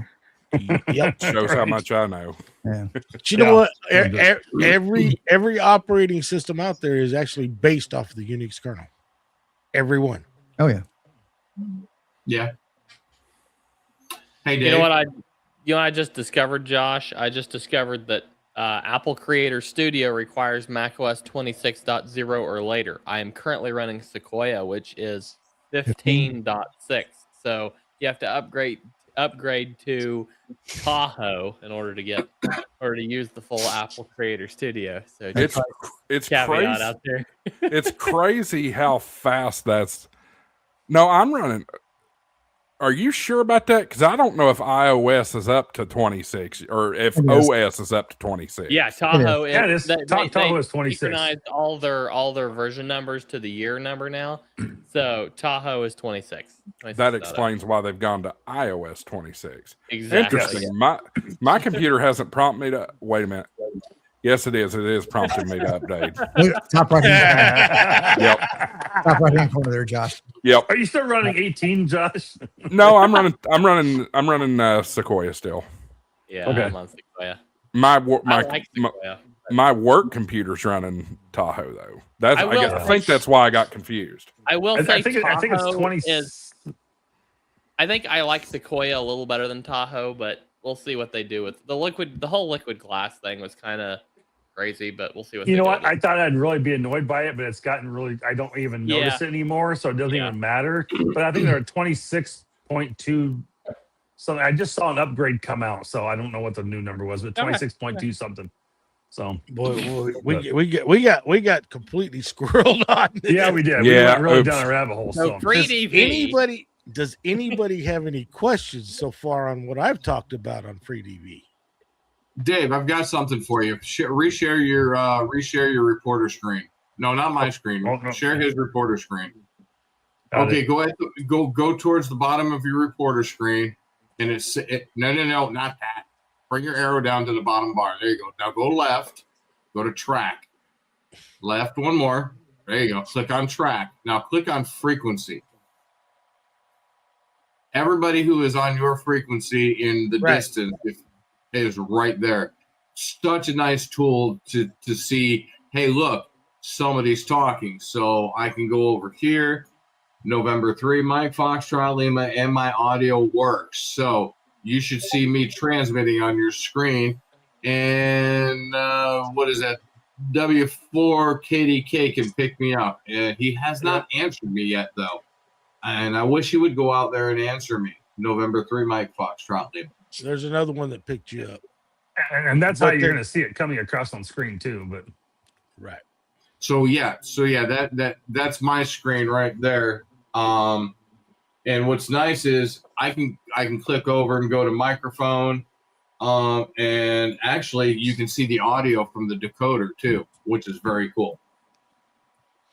Yeah, there's tabs down here at the bottom. You can see spectrum. From the radio. This is Alpha 0 Kilo Mike, a 0 AM. AA0KM, November 3, Mike Foxtrot Lima. There we go. November 3, Mike Foxtrot Lima. AA0. You guys are transmitting at the same time. AA0KM. Let's see if he comes back. You're not going to hear him when you transmit at the same time, Michael. Yeah, I saw that. AA0KM, November 3, Mike Foxtrot Lima.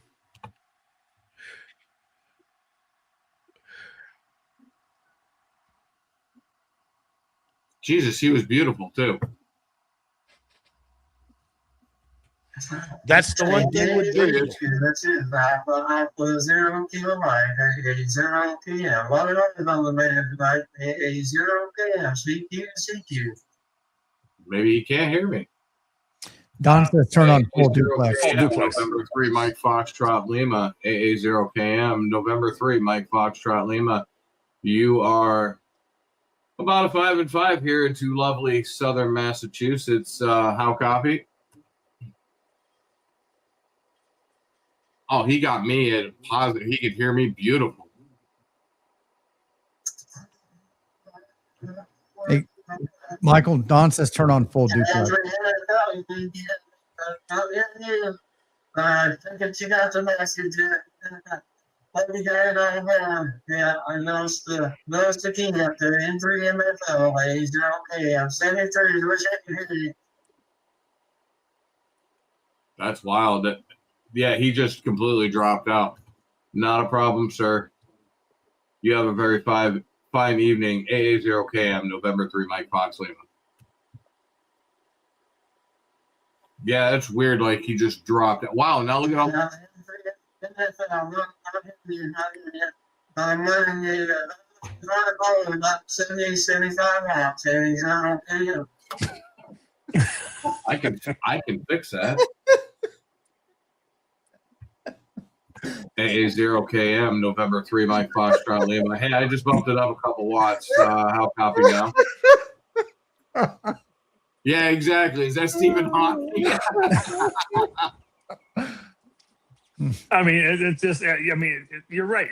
When it works well, but otherwise you get a lot of, it is very digitized and it's not great at times. Right. Yeah.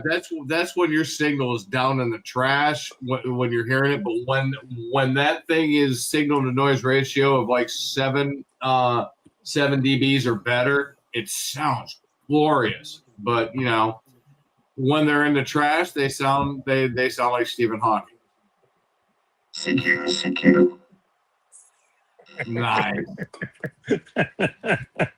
Well, and I mean, to me, it's just another tool in the tool belt, Marvin. Oh yeah, it definitely works in high noise areas. It is weak signal. 3 years ago, if you guys would have said, "Hey, let's do a show on Freedv," I'd have said, "I'm not involved." CQ Freedv, November 3, Mike Foxtrot Lima. They have made leaps and bounds. Anybody out there can hear me? Anybody? Hey, Paul's on the Somebody. stream. He must be in Japan already. Like Foxtrot. He said he was going to try to hop on if the airplane Wi-Fi held up, or hop in the chat anyway.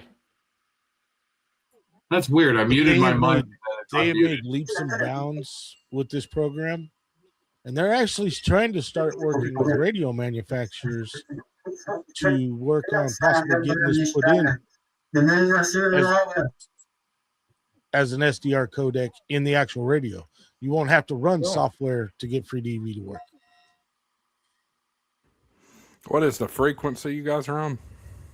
7.177. The frequency is in use. but you're not gonna hear. But you're not gonna hear it on lower sideband though. If he'd hear a digital noise if he's not running. Yeah, you're gonna get the traditional digital hash that you would hear. Yeah, you'll get the Gotcha. digital hash. All right. Yeah, the 'Cause golly it's still going across RF. It's just an encoded digital signal. Yeah, it's definitely golly wall. No, I have a question. So does this from the Freedv software? Like when I was doing this earlier, trying to set this up and play with it just a little bit, so I had a little bit of knowledge and some questions around it. It was kicking my radio into a Digi-U mode. Yep, it will. Versus I run just mine staying in upper or lower sideband, depending on 20, 40, etc. right. And the digital U mode, like with the FTDX10, that puts it down into the actual bandwidth you're supposed to be transmitting in. Okay. You Also, can change it. I've seen people run just regular USB, and then they must be doing stuff in the menu settings or digital mode. Also, my when you're DX10, but there is a. Let me bring that up. Marvin, also when you're in digital mode, it if you've got a radio that's coming in, it'll bring your audio inputs and outputs to the back or the USB versus Right. the speaker and the traditional mic port. Right. Okay. Gotcha. I've got it up and running, but I'm not seeing anything on the waterfall. Make sure your audio is connected and everything. Yeah, I don't know if I've got this because and Tim, I'm glad you're here. You're probably the one to ask about this. Mm-hmm. I'm connected via the LAN port. Will that even work? Do you have virtual stereo ports defined for your audio to go back and forth between the radio and No. the computer? No. That's my problem then. I need to get the USB hooked up. Hey, share my screen real quick. Yep. Josh, I'm going to show Marvin something. You go into tools, and you go to options. Yep. Go to rig control. You can actually check that box, and it will stop using Digi-U and Digi-L.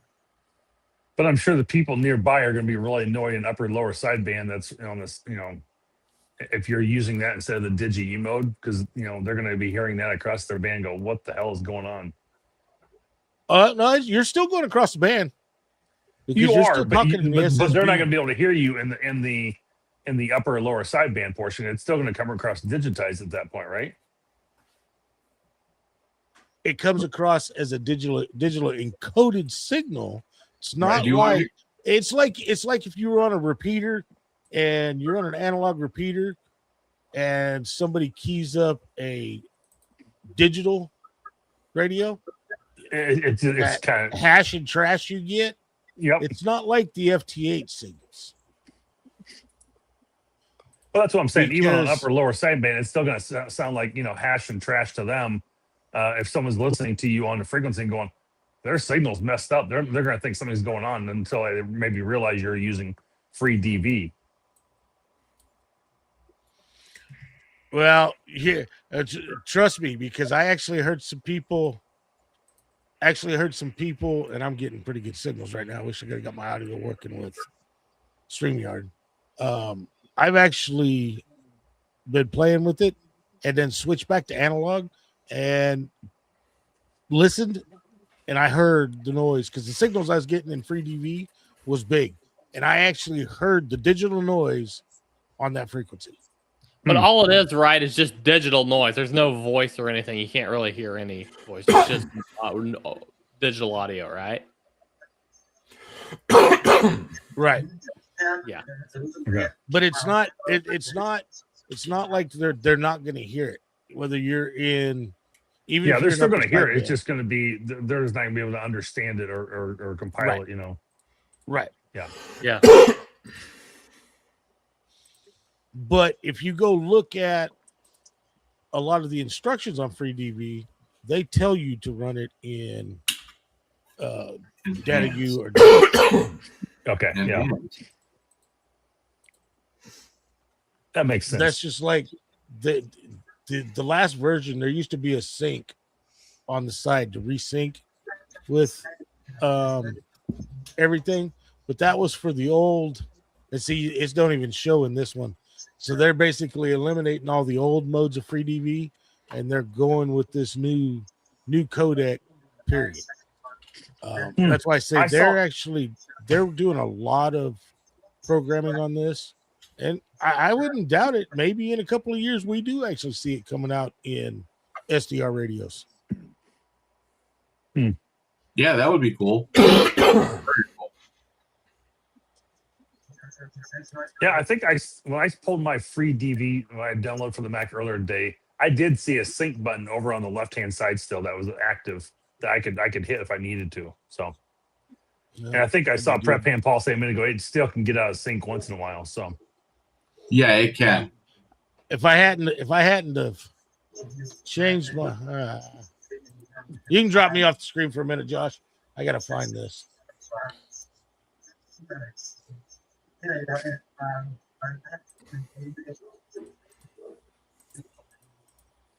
This guy's still yapping away. Yeah, I'm not getting it to work. It's the radio's not it's not recognizing the radio at all. Hey, Mike, go ahead and put your mic near your radio speaker and let people hear what it sounds like over the air. All right. I mean, is that possible? That's the easiest way to describe what they've been talking about. Yep, I'm giving up. Jeff says I'm done. If it's this hard to program, it's not worth me. I mean, well, it's actually not. That's the thing. As long as you got, I mean, you probably had to jump through hoops to get WSJTX working. Well, no, it's not that. I think it's and Tim can correct me. I think it's just conflicting with the LAN. That's what I think's happening. What's conflicting with the LAN? The radio is not seeing the USB port. Really? Yep. How does that work? Or the computer's not seeing the USB cable from the radio. Did you turn it off and turn it back on?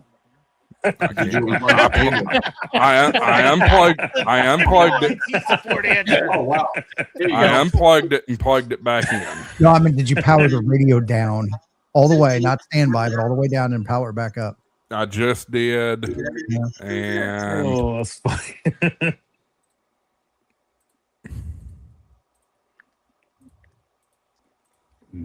oh, yeah, there it is. Sure enough, USB modem 1111101. All right, I'll send you an invoice.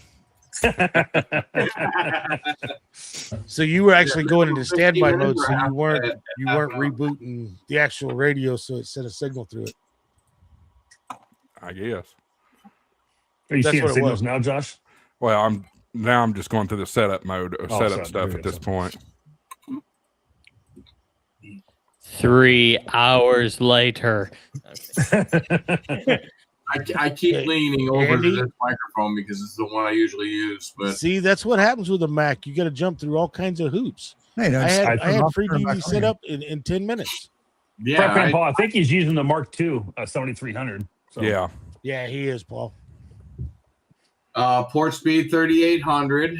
So make sure it's set up. It sees the USB modem, but it's not. Now I'm not getting any audio out of it, whereas I was getting audio a minute ago. The codec, not the modem, but the it codec. It doesn't list it as a codec. Oh, that's right. You have a Mac.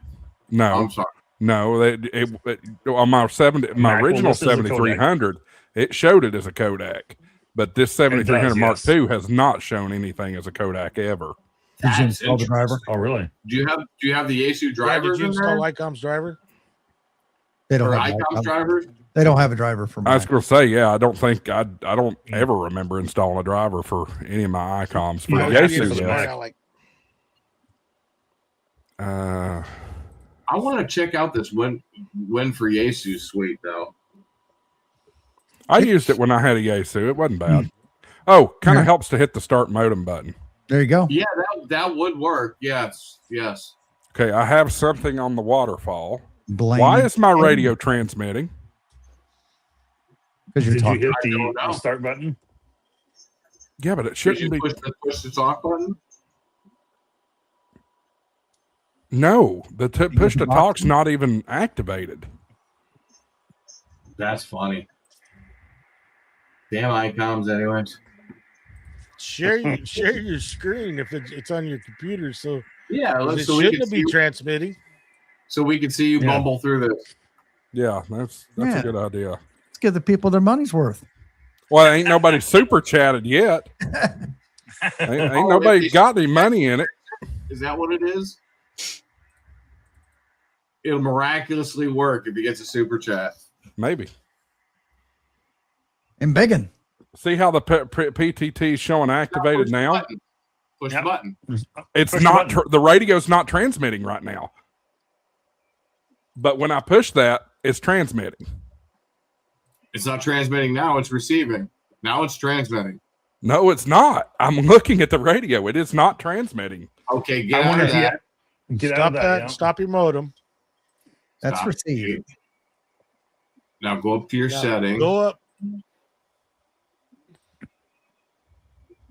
No, not audio configuration, sir.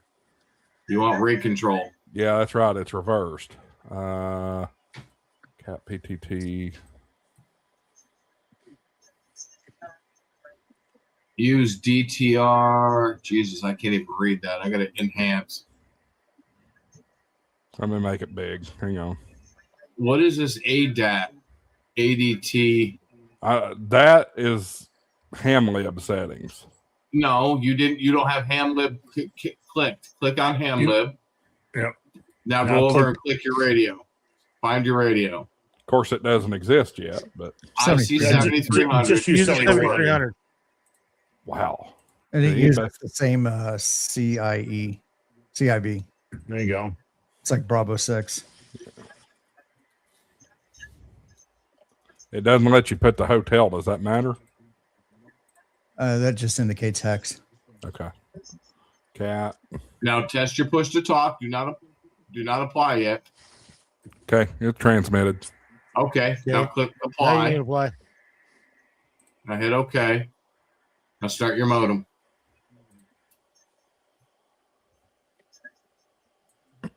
And what frequency? Now go to from radio at the bottom of your screen there. So that should be your audio coming in from your radio. And go to Spectrum. I want to see what you have on Spectrum. I'm not seeing nothing. He's not picking up anything from the radio. So Audio he doesn't have audio. Well, configured it's yet. transmitting right Notice. now. It's transmitting again. Well, it's still transmitting. That's transmit. It won't stop transmitting. AA4WX, Roddy.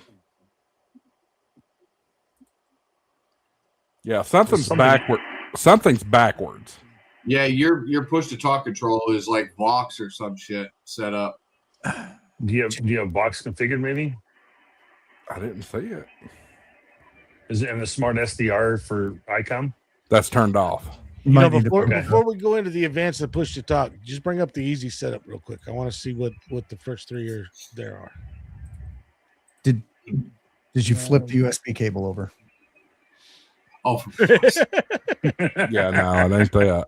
Okay. Oh my God, it's funny. Just checking. You'd be surprised. This is why they don't let me work the help desk.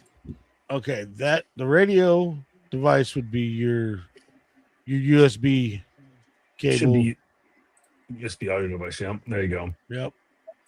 And then that would be Your speakers that you're going to play it back through. And that would be your microphone that you're going to use.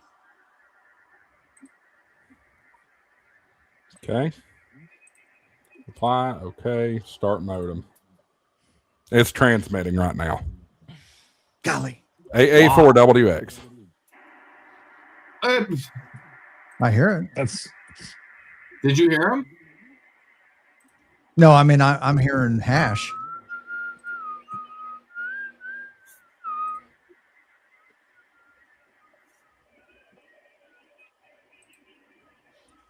Yeah, I just saw you pop off. So why is it backwards then?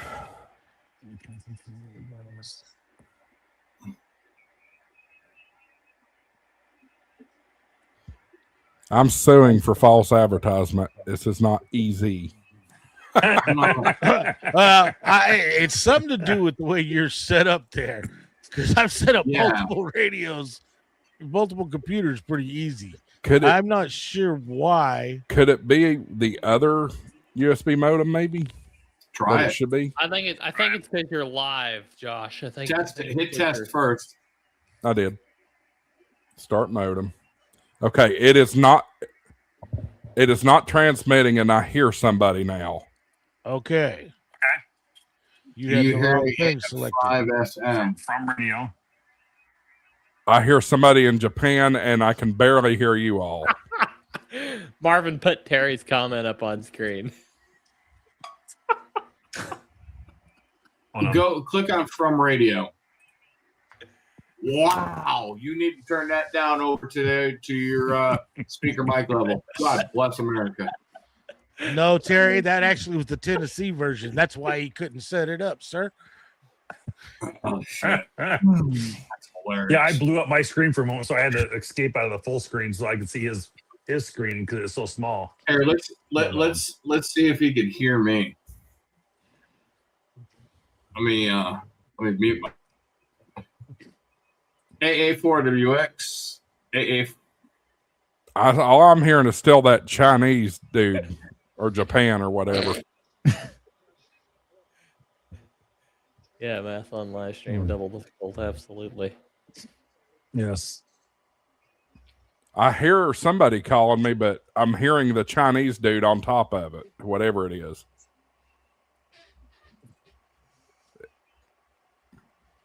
There he is. I hear November 3 Mike Foxtrot Lima. There you go.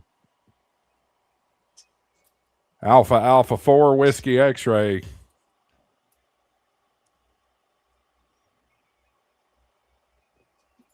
Try it again. November 3 Mike Fox Lima. Alpha 4 Whiskey X-Ray.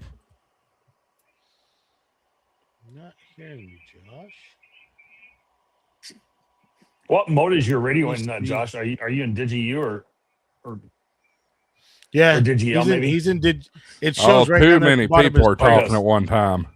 Shows USB-D down there at the bottom. Okay. I'm on LSB or LS. Yeah. D.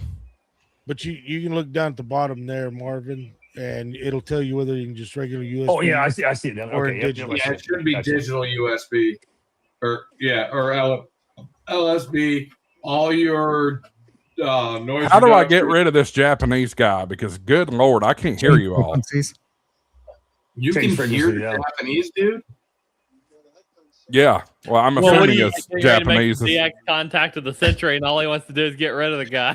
It's Juliet Fox 1 Golf Hotel Juliet that I'm hearing. Don't work him. Go on. That could be Paul. It could be Paul. Well, he's probably That's definitely not Paul. This guy has a high accent.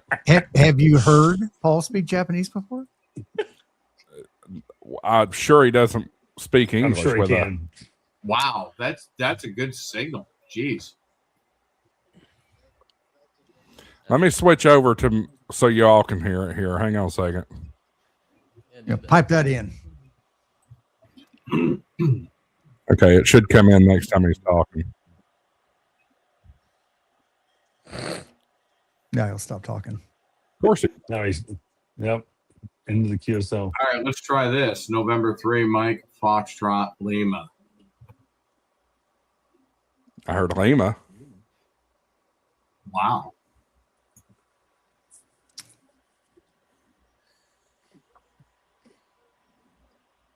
Did that come through for y'all?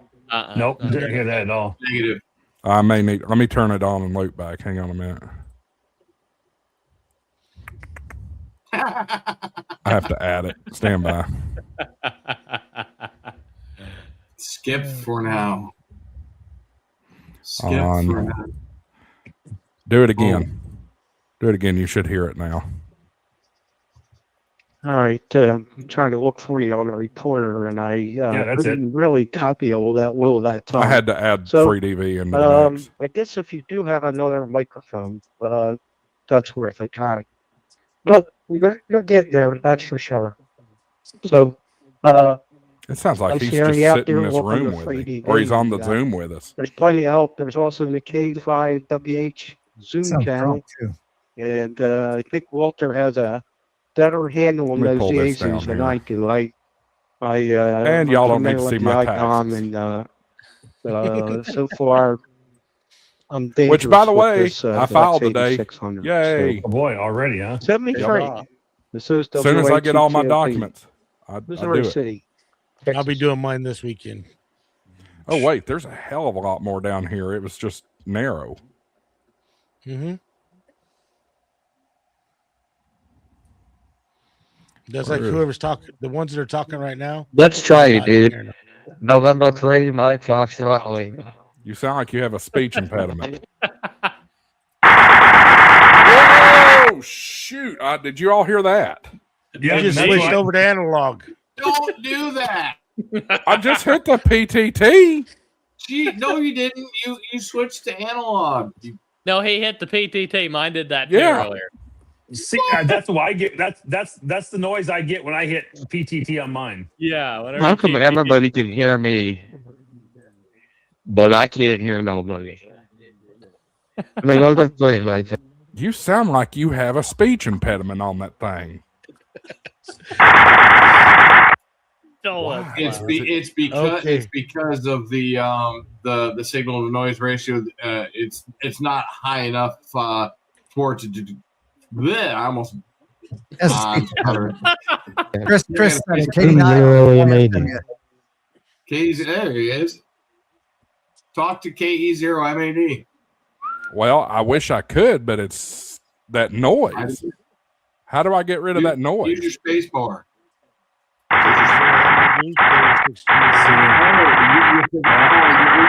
I get the exact same issue. Transmit audio Yeah. too. What is it? Hey, go, You're looping go back to, the transmit audio too. Oh, here's loop back. Tell me what I'm doing wrong. That's not loop back. Yes, it is. No, Yeah, it is. the problem is not loop back. That's you're hearing the digital hash what's going out over the air. Is that Right. coming back through the stream? stop your Yes. stop your modem for a minute and go back up to the setup, but go to the audio tab. Nope, not easy setup. Let's go to the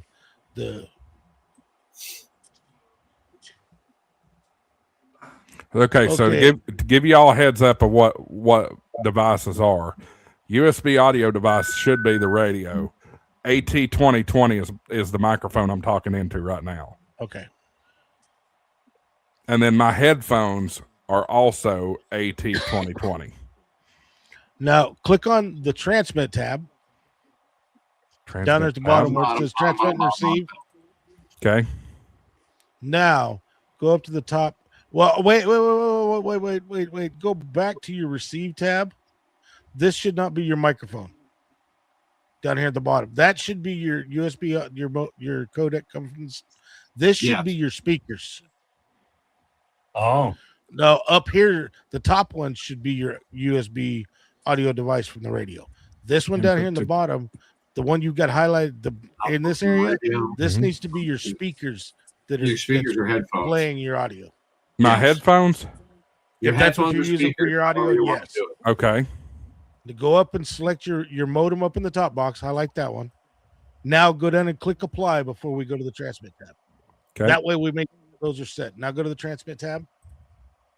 Now up here at the top box, that is your microphone that you're using for your audio. So that is He's got correct. that right. And now down at the bottom, that would be your audio device going back to your radio. So that's USB audio device then. So that Yeah. should be correct. But you know what? Just to make sure, even though it says it, let's highlight both of those in those boxes and then reapply it. Now click OK. Now start your modem. Yeah. That's How are loud. you hitting that Japanese station? That's crazy. JF, JI, and JG, those are all Japan, right? Yeah. Yeah. Mhm. Oh, Well, I mean, yeah. That's Look at the reporter here. You can see I'm hearing the it. Chinese. I'm hearing it, Michael. There's Mad. Dude, this is Yeah. insane, DX. It is. It's actually fun, and when it's working, I mean, right now, like I said, I know I'll that probably head out that way. I'm probably sometime next week. Yeah, wait till Sunday to snow to make my time go down. It's just broken up. You're hearing TOP. WA20 or WA2TOP. It's highlighting JP70 and OGE. Right, but he's not on the same frequency as you are. See, Oh, that's yeah. 7.63. if Now, you go if down you to can move that whole window up so we Yep, can see there's the a box. bottom tabs. There you go. Now go the track, Right in the middle. Oh, and then click frequency. So those are everybody that's on your frequency. Missouri. There's Madman right there. Okay, very good. Well, nice to And make there's your Tom. acquaintance here on Freedv. yeah, I and, see WA2TOP I'll now. sign with you. You're a little rough copy. Conditions are tough tonight. So we'll catch you next time around. This is WA2 Terry with a tango. TOP. Well, duh, it's Japanese radio. Missouri City Oh, shit. Tango X-ray 73. All right, Now let's see hit if it, PTT and see. Yeah. nope. Nope. Yeah, it's looping back your audio. for Hit some the reason. switch to analog button. I did that and it stopped giving me the audio. Oh, that's weird. It did something different on mine. Oh, it's because it switches the radio to analog mode. yeah. That's what it's doing. You're hearing the analog signal. Right. Well, I don't have a Mac, but I'll do some research to see if I can figure out what's causing that. I think it's the loop back gadget. So yeah, because once you introduced loopback, then it wasn't working. Then that's when the noise started happening. Okay. Correct. Well, I'm going to open up Loopback, and I'm going to turn off Freedv, so you guys aren't going to hear Freedv, at least from me. And let's see what happens. AA4WX. Beautiful. It's Loopback. Yep, that's what it is. Yep.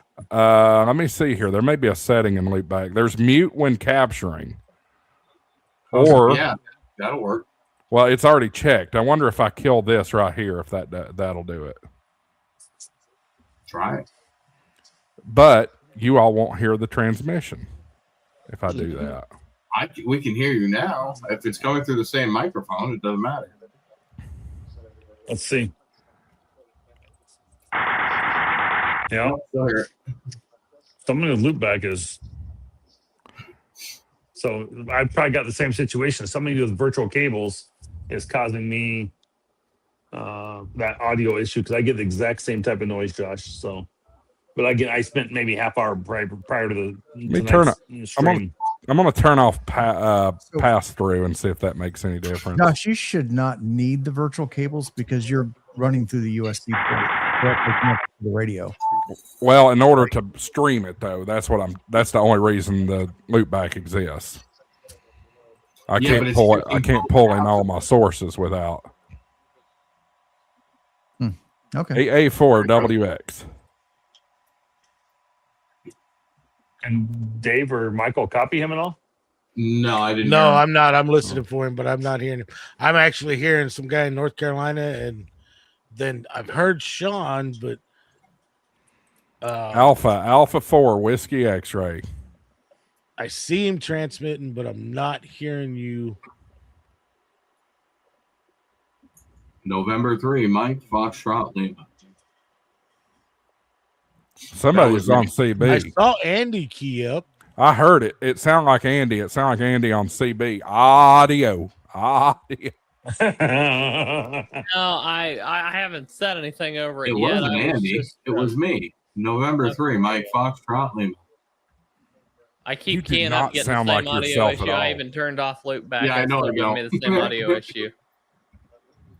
I'm going to try something here. You figure that one out. I'm going to put a little fire in the wire and see if y'all hear it. Did you say Firewire? Alpha 4 Whiskey X-ray. You're showing up, I think, on my He threw a little amplifier on is what he did. Yeah, I did. Maybe not. Said loopback should have 4 channels, not 2, according to Raven Alpha Bars 4 Repairs Whiskey X-ray. 5594. Alpha 4 Whiskey X-ray testing. So I see you, but I'm not hearing you, Josh. Jeez. There's a guy in North Carolina that's just coming in here perfect into my receive. Yeah, my amplifier's not picking up on it though. Like I'm keying the amplifier, but I am not showing any rise on the meter. So something's not going. At the same time, I mean, I don't know that this mode was made for running QRO. Does your amplifier need a little boot pill? Maybe. Maybe. Oh. I don't Kilo know. Echo 6, Golf Alpha Echo testing. I'm not hearing you. You keyed. I see you keyed, but I got a little blurb there. No, you guys do not need to go out again. You guys were just out 20 minutes ago. Go lay down. Anybody want to know? no. AA4 WX testing with an amp. Yeah, my amp's not moving at all. Like it is pegged at 0. Let me do this. Check your input power to your amp. Well, it's at 100%. Let me pull that down a little bit. Did you Let's- turn it off? Let's turn it try back on? this. Kilo Echo 6, Golf Alpha Echo testing. There, we're bringing it up a little bit. Hopefully that's not overdriving. And we'll bring up a little bit of the transmission attenuation. Kilo Echo 6, Golf Alpha Echo. Not Oh, here. Nada. Check. Nope. It's not keying it. Well, I mean it's keying it, but it's not getting any output. Let me try something here. Did you let the magic pixies out?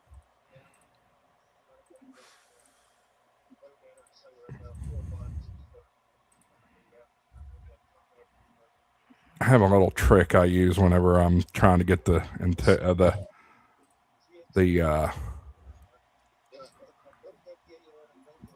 amplifier tuned.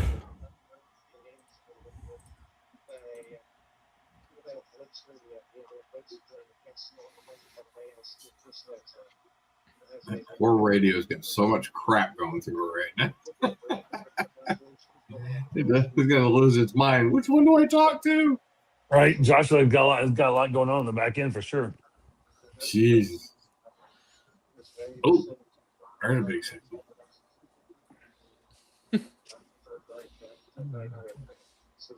You should have used FD4. Would have been quicker. He's putting something out. That's a good. Yeah, I think I know. I think I'm overdriving. Looking at my LC, I think I'm overdriving. And I think I know what I'm going to have to do. I'm going to have to set up another radio. Now, if I was Dave, I'd say you wouldn't have that problem if you were using Windows. No, I'm kidding. Exactly. No,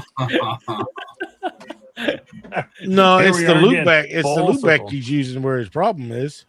All right. But loopback Loopback has is caused affecting his problems amplifier. other times, Josh, even without radio.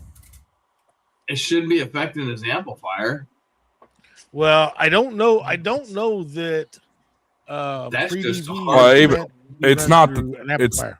It's not that because FT8's not keying it either, and I know FT8 works. It's I'm- probably. It might be the multiple connections you got. I'm power cycling the amp right now. See if that maybe that does it. AA4WX and 3 MFL. You need a new amplifier.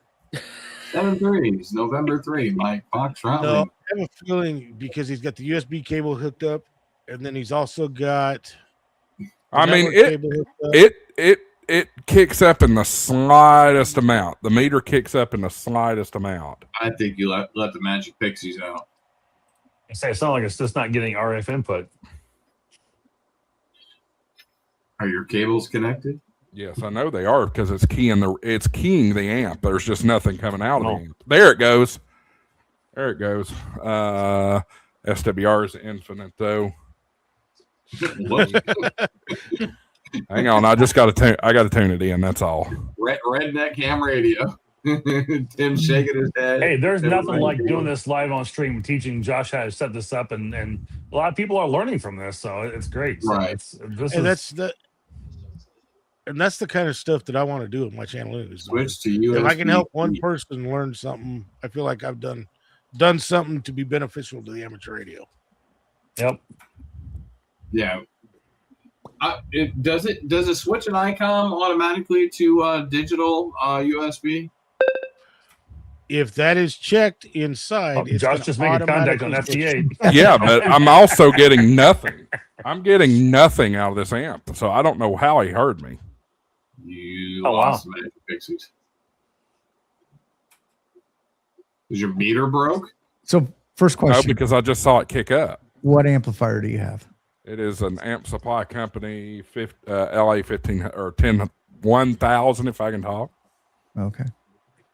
I actually picked it up on a really good deal at Dayton. Digital or tube? No, it's tube. Oh, it's tube. I wonder if a tube went bad in it. It didn't just go bad because it just worked 30 seconds ago. Oh, okay. It sounds like it's a setting. Unless you send 100 watts into it. Yeah. Smack the top of it. Yeah.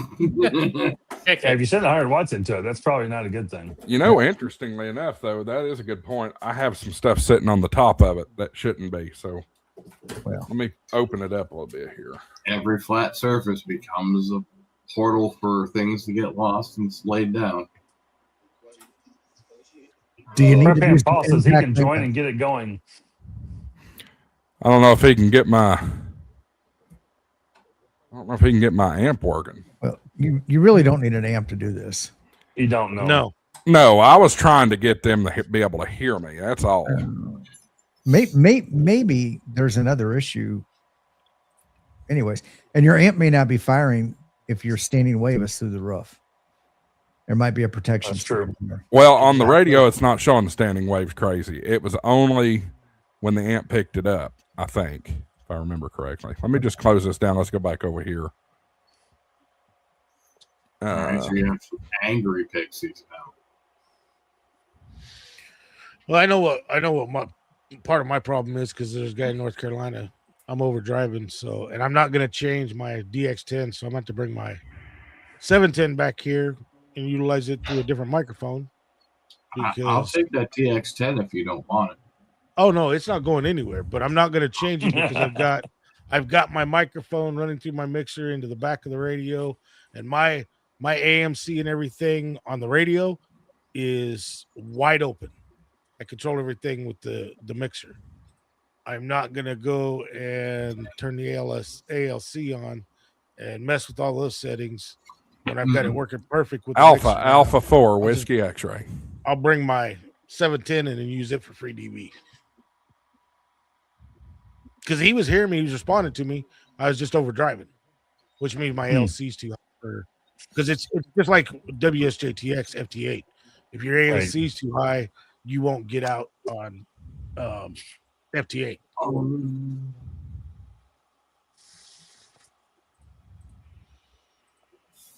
I'm still not. Now I'm not hearing anything again, or I'm not receiving anything. Well, that made up. Nobody's talking. Oh, that one might be why. Here, this guy will come back and bitch at me and tell me. I see you, Michael, but I don't hear you. Nobody else heard you either because nobody lit up. Nope. That's the one thing. On Freedv, November 3, Mike Foxtrot. You lit up. Did you hear that? Nope. Just saw you transmit. So Muff is terrible. I'm looking at the Muff D right now, and it's absolutely horrendous for 40 right now. but that's one of the things about this. And we can try 10 meters if you bad want. conditions. Bad conditions, it's supposed to work a little better, just like WSGTX. We can try 10 meters, 28.330. You don't have to go by what's set in the program. You can use any of the part of the phone band. That's right. Oh yeah. Go to the AM frequencies. I love this 7.2. What'd you say? 28 what? 28.330. Okay, I'm over there. Let's try it again. Here, let me mute them. Josh, does your amp have a band selector on it? Yes. Automatic or No, I have to adjust it. okay. I see y'all on the frequency thing. Let me pull this back up here. On the FD or the reporter.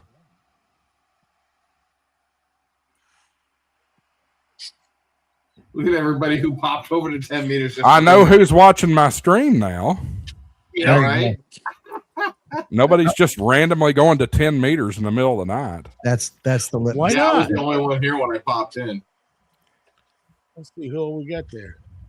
Well, of course, Sean. I know he's watching the stream. Alpha 4 Whiskey X-ray. Oh, you ain't. We have about 42 people watching right now, which is great. So thank you guys for sticking with us and watching through this as we literally pile through this, trying to figure this out and all the issues you have. So, you know, it's not just you. We have issues too sometimes in figuring this out. So Alpha 4 Whiskey X-ray. 3 people keying up at the same time. And I was still down on 25. I just saw that. That was hilarious. November 3, Mike Foxtrot Lima. Anybody hear me on 10 meters? Anybody right, at all? people watch the stream. Bueller. Alpha 4 Whiskey X-ray. 10 isn't doing nothing. So what's next up the band? 12. Kilo Echo 6. 24,933. I want to try 24. Terry, I think they watch it strictly for entertainment purposes. Well, that's what I've always said about this channel. This is for entertainment purposes November only. 3, Mike Foxtrot Lima. 24,933. Wow, nobody can hear me here. Jeez. I just moved up there. It's not really a band for this time of night. No, it's not. But we're 40, so freaking noisy. Try 20. I don't know who transmitted, but I picked somebody up. 2400. Sure. There's Japan again. Oh yeah. Kilo Echo 6. Golf Alpha Echo testing. You're in the wrong band, sir. No, because somebody November I actually picked 3, somebody Mike up. Foxtrot Lima. Nothing. I picked somebody up, so I was trying to see who it was. Let me hit the tune. Alpha 4 Whiskey X-ray. AA4 WX. Is what me, Sean. November 3, Mike Foxtrot Lima. All I can hear when Josh says that is, he says AA4WX. I always hear WSEB 693. WSEB 693. Next band, let's try. We'll try 40. You want to try 60? Yeah, name it. Pick one of the 3. There's only 3. 4035. I can't do 60 with this antenna. Well, let's see if we can hear each other at least. Let me tune it. And all right, how do you make the 991 Alpha do 60? Oh, never mind. Get off of 60. 991 sucks with 60 meters. It is a pain in the butt to get it to go anywhere you want on 60. What's that? Really? Yaesu locks the 60 down for some reason. I guess. So how do you unlock it? Mars mod. Oh, Yep. EOD Kaboom's laughing at us. Yeah, he can laugh. This is entertaining. Thanks for getting me through my Friday. Glad to help you. Friday already? Let's see that. He's in Guam. Yeah, it is. In some parts of the country. Yeah, we're pushing right there. We're only 2 hours from here in Eastern time. Hey, you got an idea there, Michael. You have to manually enter the frequency, though. So, Dave, you want to do the honors on that one? You can just change it on your radio, and it'll change it in there. Really? Can you? Yeah, when you're connected through the cat control, that's still controlling both apps. At least with mine, I can change it on the radio. It changes it in the app. I hate to say this. 3, Mike Foxtrot Lima, 7.200. I hate to say this, but we are already in overtime. Where did the time go? Yeah, we are. Because we were having fun, dude. We'll have to come back to. Oh wait a minute! Here we go. We're calling that. Turn the radio off. That's a factory reset. Terry with a tango. I used to watch Three Stooges reruns. Now I just watch this. What do you expect from somebody from equally unedifying? Mike, more like Six Stooges. Michael, I think that's a factory reset. Be careful. Calling you, turd. Lord have But mercy. it is interesting here, though. That's exactly what that is.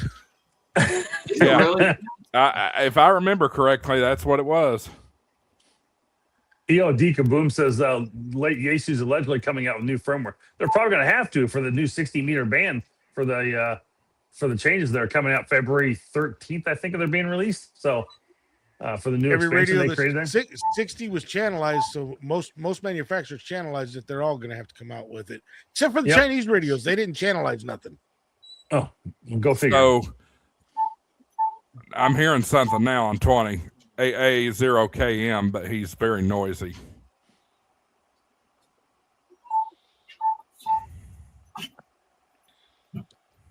You want to let Andy do some World Radio League updates, Josh? No. Yeah, we probably ought to. I think we've gone as far as we're going to go on this tonight. This is cool. Yep. We've got a lot of gaps on the calendar. No, this is not for CW Wild Radio. Not at all. I mean, it'll pick up CW, but it's not going to do anything with it. Hello, yeah, radio. because you can switch it over to analog. Yeah. Anyway, this is cool. Did you guys have any final thoughts on it before we? I think we need to do a part 2. We definitely will. I say. Go ahead, Tim. Hi, Tim. Oh, I was gonna say we need to do a POTA activation doing Freedv. Oh boy, that'd be kind of cool. Interesting. Yeah. That'd be interesting. Or that would be interesting. All right, Andy, what you got? And then misspelled do. I have a few World Radio League updates for y'all. So we are on the other side of Winter Field Days we discussed earlier in the stream, and that went awesome. We've got tons of great feedback out of that, and we will be implementing some of those things. Terry's going to be super happy with this, but we're in the middle of testing and refining our confirmation imports. So if you have contacts sitting in your World Radio League log, you want to pull in some confirmations from LOTW or QRZ, you'll be able to do that. We're in the middle of adding a brand new map key. So like underneath your map share, you'll have different pin shapes, different colors. Colors will I'm going to get this backwards, but I think the colors are for the different bands. So a different color for each band and a different pin shape or pin style for each mode. You can set that to do that automatically, or you can configure it yourself. Have a really nice key under your map. Export validation. Export validation for Parks on the Air. This is a really big one. So when you go to export your POTA log, we check it to make sure every field is there that POTA wants. And if you're like missing a band or a mode or something on a contact, it'll flag it and say, hey, you need to fix this, before. So POTA will will accept this log. That one, I've been testing that one myself. It's beautiful. And then we've got this right here. I'm not sure if this will show up backwards or not, but we've got this right here now on the mobile app. It's correct. So, it looks good. Okay. Oh, wow. So now you've got, let me go to my activation from today. So yeah, you'll just basically you go into a logbook here and then tap on the stats tab, and there you go. There's all your stats for that logbook. This one's an activation. Sweet. So yeah, it's all there, and there's just a little button at the bottom. You can click share, and it'll save it to your phone gallery, and you can share it on social media. So all that and much, much more we'll be talking about next week on the World Radio League show. So be sure and join us there. And Marvin, after the log submission deadline and you guys get stuff all sorted out on your end, I want to have you back on the World Radio League show to talk recap at some point. So yeah, Winter Field Day recap. So, but anyway, yeah, we've got tons of great stuff coming. We've even got a feature coming soon where you'll be able to send confirmation requests via email to contacts in your logbook. So some really, really cool stuff coming down the road, some cool stuff in development. And we have desktop app. Yeah, it's absolutely, yes. That one. Let me just say this. So World Radio League has gotten a lot of attention from my viewers in the past few days. Since the week leading up to Winter Field Day. The feedback I got, amazing, great potential, all this. I'm not switching until I get the desktop app. So that's, I keep telling them, patience, it's coming. Do we have a date yet? We don't have a solid date, but we do have, the last word out of James was that we're looking at February for the beta release. And I'm sure, by not very long after that, we'll have a production version. And I'm very excited. The developer that's working on that, I think, is just about to get his plate cleared so he can focus on that primarily. So let's be clear for the folks in the chat that don't know computer terms. If it's beta, it's only going to be available to the folks that have signed up for the beta testing. It will be available to everybody who wants to use it under beta. It's just anybody who wants to use it as a beta version, it will log. As far as last I've heard, as far as I know, it will log your production account. It's just a beta version of the app, meaning we're not. There could be a few initial issues here and there that we're working through, and we want that feedback from you guys so that we can make sure that in every use case it's working properly. And then once we get that confirmation for a limited amount of time, it'll be good to go. Josh, cat control is still in beta. Well, that's a good point. That's a very good point. I didn't think about that. That has been cat control beta has been an awesome thing for us because we have learned so much about cat control, and we'll be able to put cat control production version baked right into the desktop app. And the desktop app, when I say, you got to understand, we've got a team of 4 developers working like mad right now, and they are keeping up with any reports that come in from users who have issues. They're also developing what we call, we divide these up into mini features and major features. So the mini features are things like the stats tab in the mobile app. The what else do we have here? Some of the other things. Oh yeah, the photo export validation, the map key, confirmation imports. All those things fall under mini features, and they're all working on a group of those. And as soon as this developer is able to focus primarily on this desktop app, he's got it very close to being ready, and so he'll be able to finalize it and get it out the door. So did I hear right that you all are working on dog control too? No, that's a little bit more of a challenge, and dog control won't be coming until at least 2035. So I had to. That's the dad joke of the night.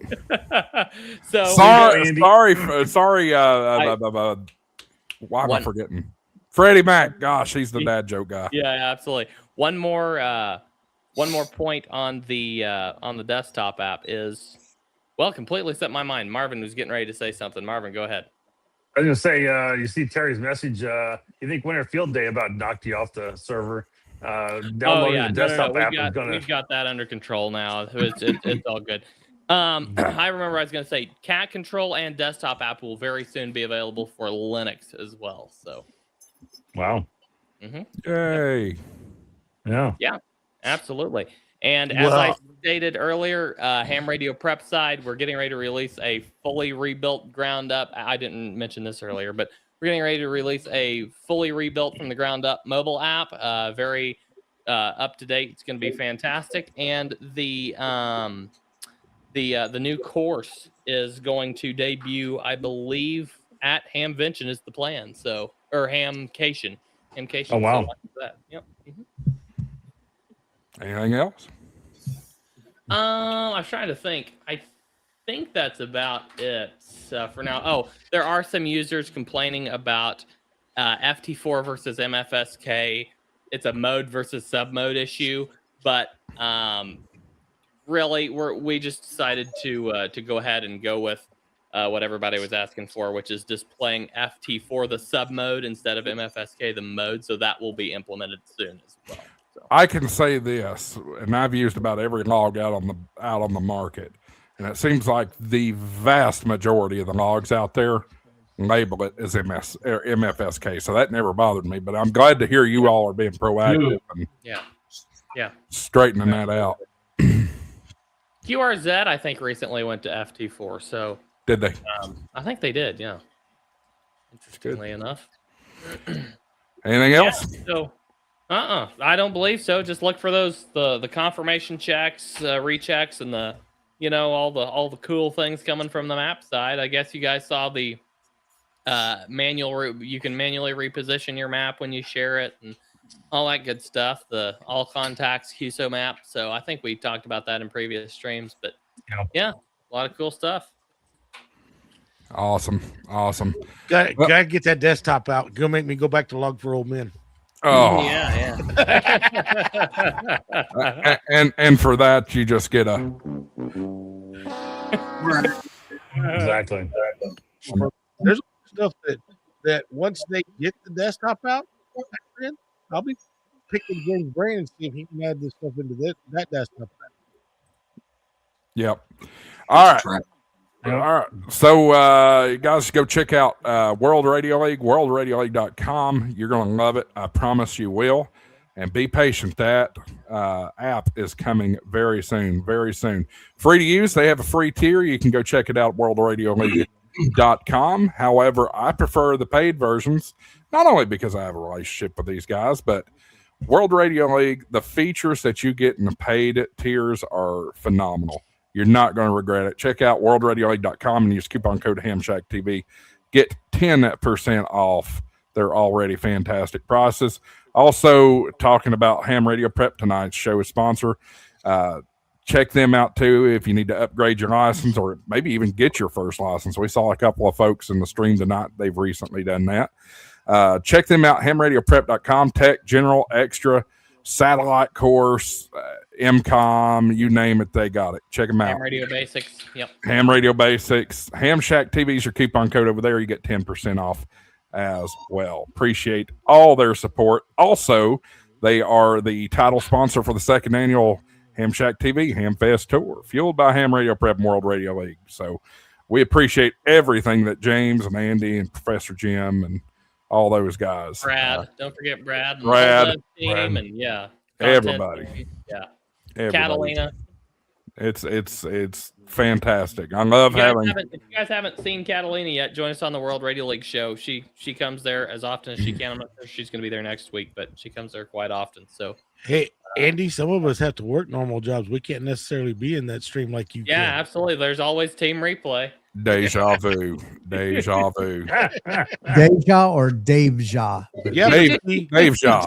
Dave Ja. See, Andy, team replay, you can't interact with her. That's a good point. But you want to talk about deja vu. I didn't get a trucker clock comment tonight. So that's 2 weeks in a row. Yep. right. I'm just one of those guys. I start it.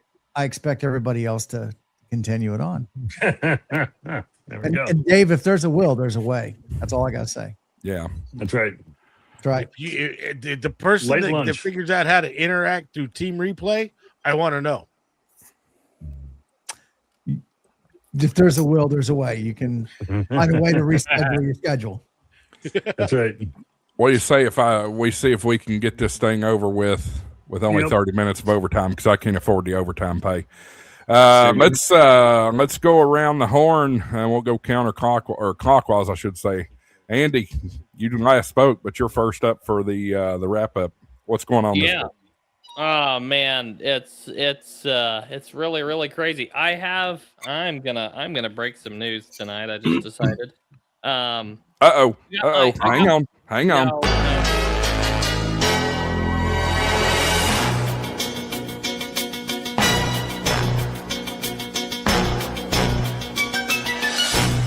Trust me, folks, I didn't ask him to do this.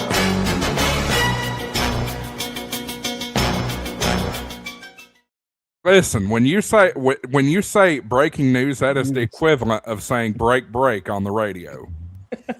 And I'm not talking about CB. So when you say Mayday. When you say breaking news, it's just automatic. The clip's got to play. Okay, all right. Sounds good.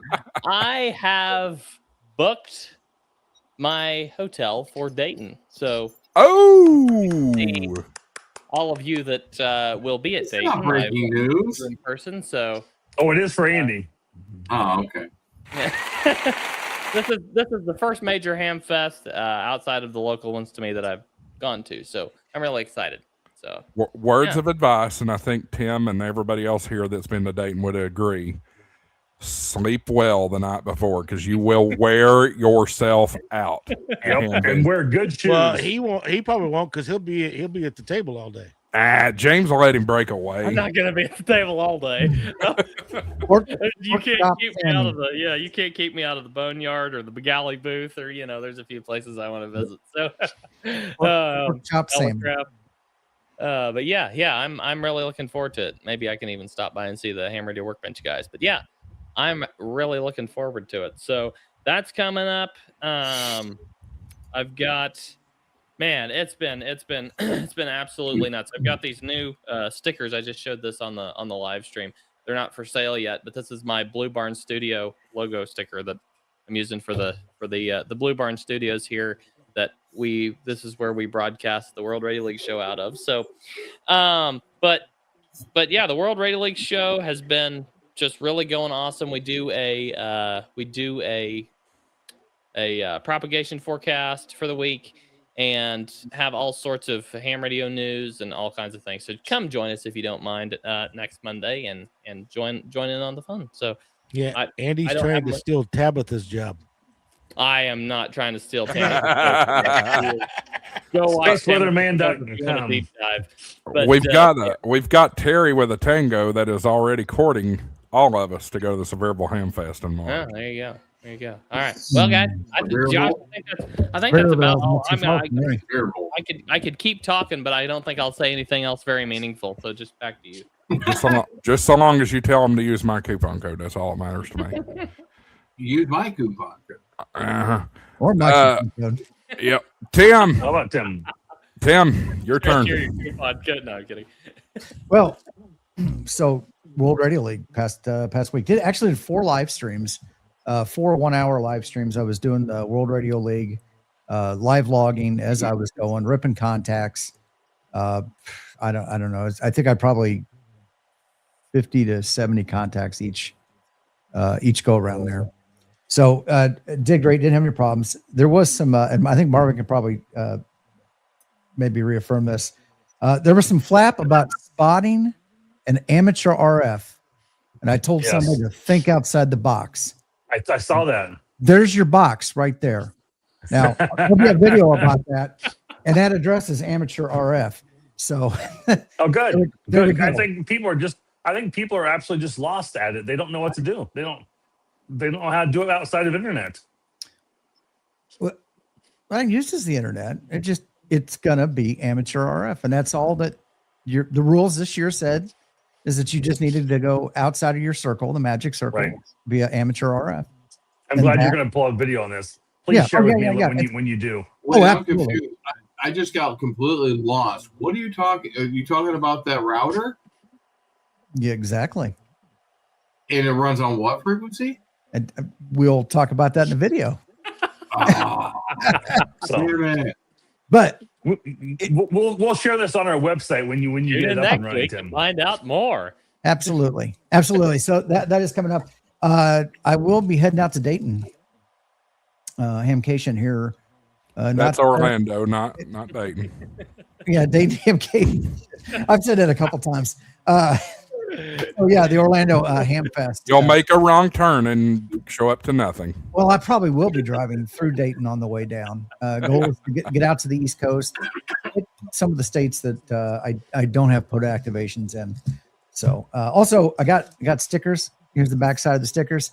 They are gonna be with me. Helpful, Tim. You're so helpful. They're commemorative. They're special commemorative stickers for Hamcation.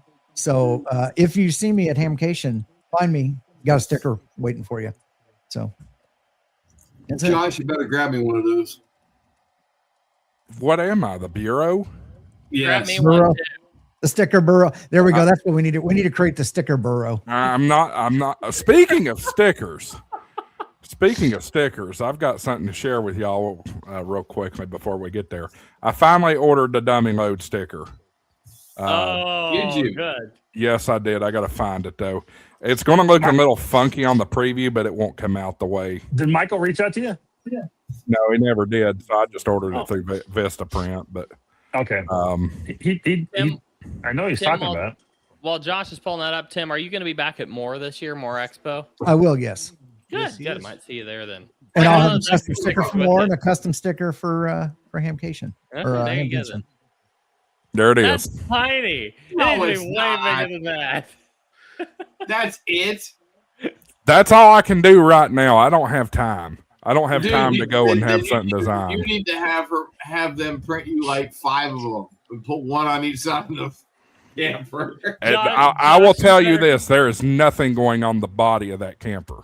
Josh, you better have that Where are you camera gonna put it? wrapped with that name on the side of it by the time we get to Hamvention. Just do it in vinyl. It peels right off.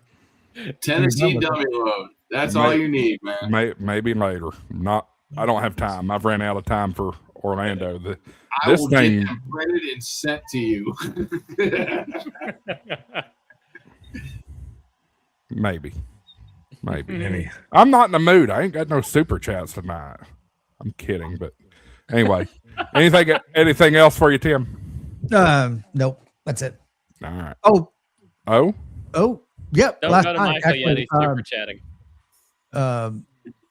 James from World Radio League did come on the Ham Radio Kids table Indeed. and talked a little bit about that. He did talk. He went in a little bit more detail about some of the issues here, load issues we're having, and everything like that. So the good, bad, the ugly of this year. I think all in all, it was very successful for the contest and everything. Learned some things, so hopefully they can implement them for the next big event and everything. And he also had some stats that were not previously released. So yeah, you can always go back and check that out on Team Replay, Ham Radio Kids table. Team Replay. We have some business to take care of, folks. Ask and you shall receive, I guess. Money isn't everything. It's the only thing. And everyone has a price for the $1 Million Man. All right, let's. KB5, you're supposed to be on the show, not paying the show. There you go. Cheer up from Super Dave or from Dealer Dave. But appreciate that. It's 2026. You need to come up with a new clip. No. Yeah. No, it's the $1 Million Man. I have the special clip for the big ones. That's right. But I have to change that other clip because every time it plays, copyright strike. Yeah. Yep. So, or I've got to change it somehow to make it not get flagged. I don't know. All right. Michael, it's your turn. Oh, hold on. I was just reading a message from Colin because he's on my chat for some reason. Anyways, yeah. Hey, anybody who's anybody on the East Coast this weekend, South Carolina, North Carolina, all the way up to the Delmarva, Washington, all the way up to Boston. we're getting snow. So please check your neighbors. Please check your elderly folks. Make sure everybody's happy and warm and has electricity. Yep. I was gonna go to the Marconi radio site today, except I was running a little behind. I had to go all the way from Provincetown all the way back up to Foxborough. If anybody knows how far that is, it's about 2.5 hour drive. So I didn't have enough time, but I am going to try to get down to the Marconi radio site down on Cape Cod, probably Saturday. I'm going to drive down. But anybody who's anybody, please make sure you guys take care of yourselves this weekend. With this little bit of another snowstorm that's coming up, and hopefully it's going to be the last one. And those of you in Florida, like Poda Power and Paul, N10G, yeah, you guys are going to get cold this weekend. So that's it for me. Who's next? Just so long as it's cold now and not in 2 weeks. We looked at that forecast earlier. I am praying that forecast is right. You know what? I got my fingers crossed for you, sir. I have had enough of the cold. Super Dave. It's Florida cold, right? Florida cold. Which means it's in the 60s. That's it's gonna be Massachusetts cold. All the way down to Miami. Shut up. No, the strawberries. Oh my God, what do we do? The oranges. And the peaches and the oranges and the lemons. For those that don't know, I looked at the forecast before we went on the air for Orlando. As of now, oh Lord, Freedv's talking in my head. I thought you were getting breaking news in my IFB. Just yeah, like anyway, Hamcation looks good in the long-term forecast. It's looking like sunny, no chances of rain, and upper 70s. You can't trust those long-term forecasts. Dude, it's Florida. It rains every day at 1 o'clock. I agree. But give me some hope, because I'm tired of this wintertime hell that we're going through right now. I'm over it. You live.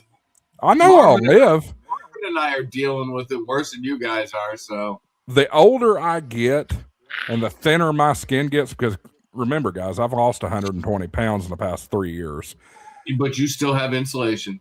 I still have some insulation, but God, that cold is worse and worse every year the more weight I lose. Anyway. The older you get, the more it you're sucks. Still a pup. I'm just saying, I don't feel the same. It's not the same as when I was in my teens and 20s. Just saying. Go ahead, Dave. Well, I'm working on, I've been promoting the Hex Tennis so much. I decided I'm going to do a video on showing how I set up for easy measurements. So you have to watch for that. Not going to go too deep into it. I'm kind of in the same boat as Josh. I'm ready for the cold to be done.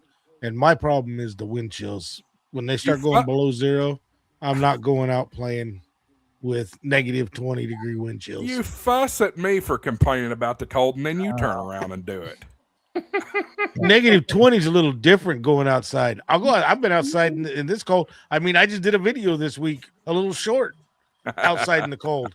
I'll go out in the cold. Just like I told Juan and Julie the other night when they were bitching about 48 degrees being cold. Shoot, that's a heat wave.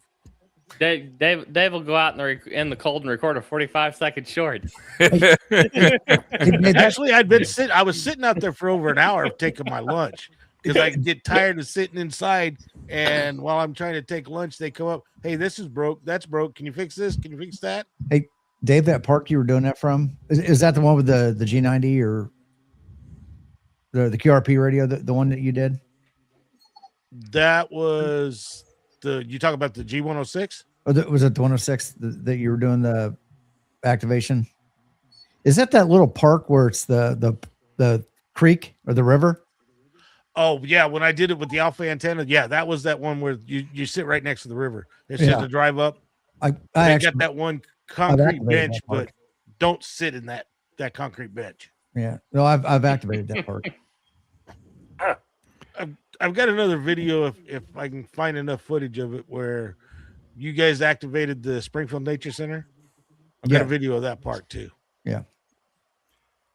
Other than that, that's about all.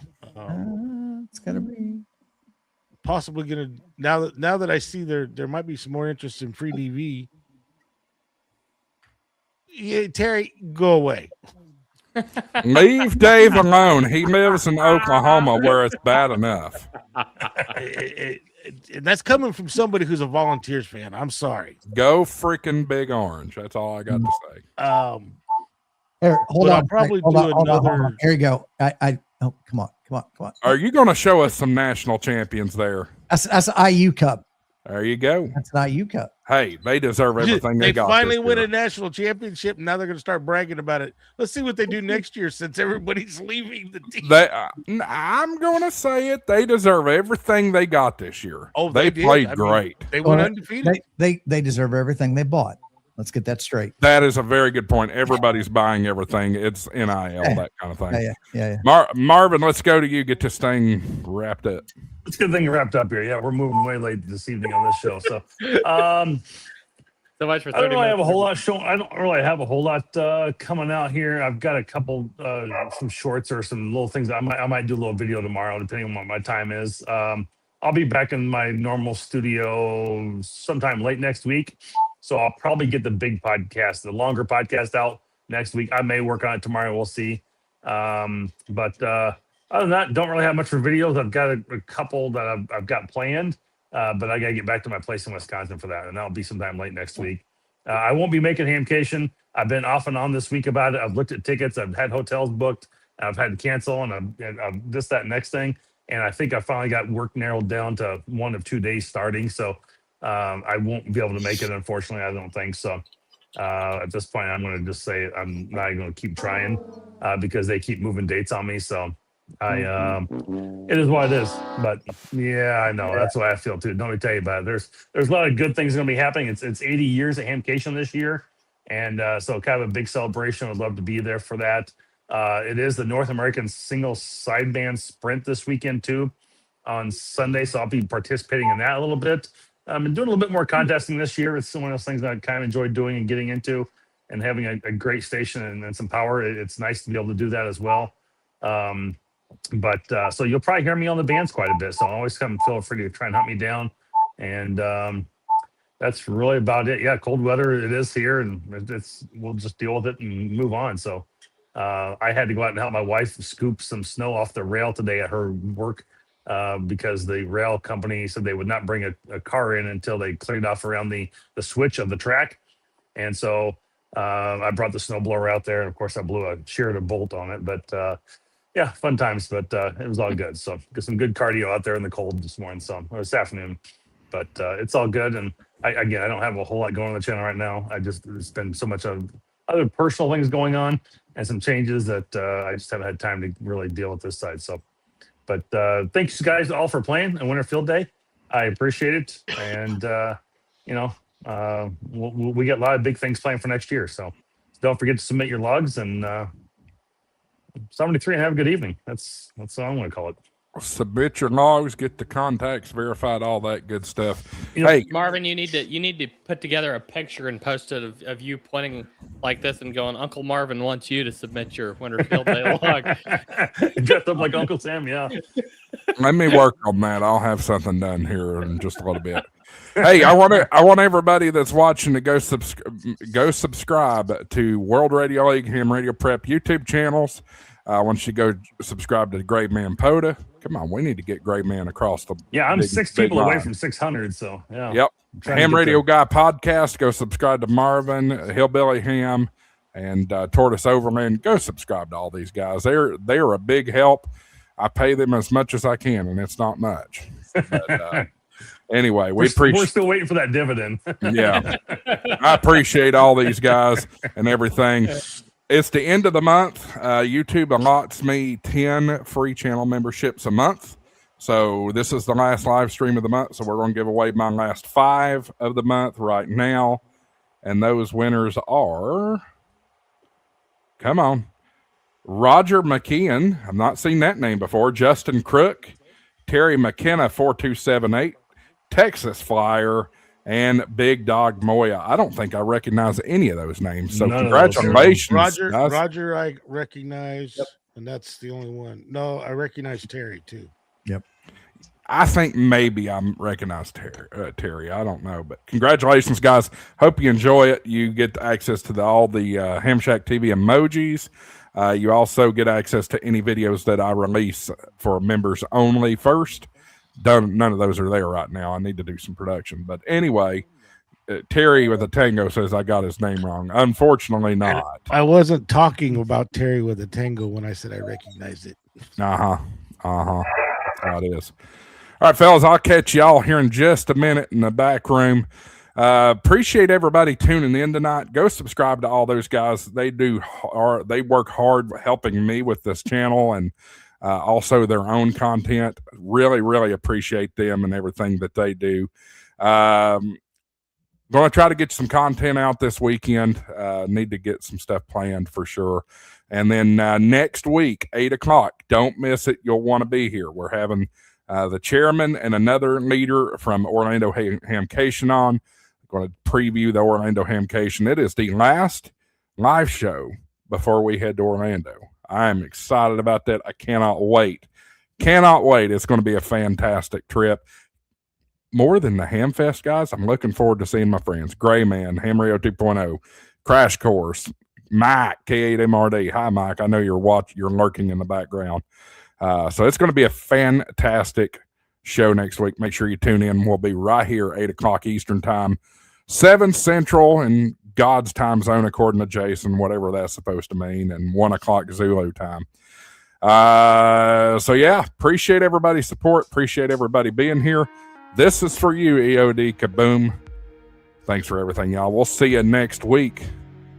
7-3, AA4, WX, WSCB 693.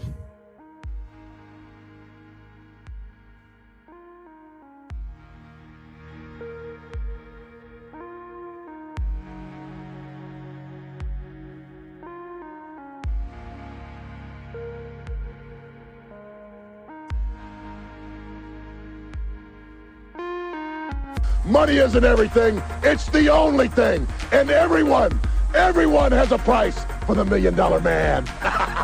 All right. We got one super chat this week. That gives you a bonus clip. 73, everybody. We'll see you later.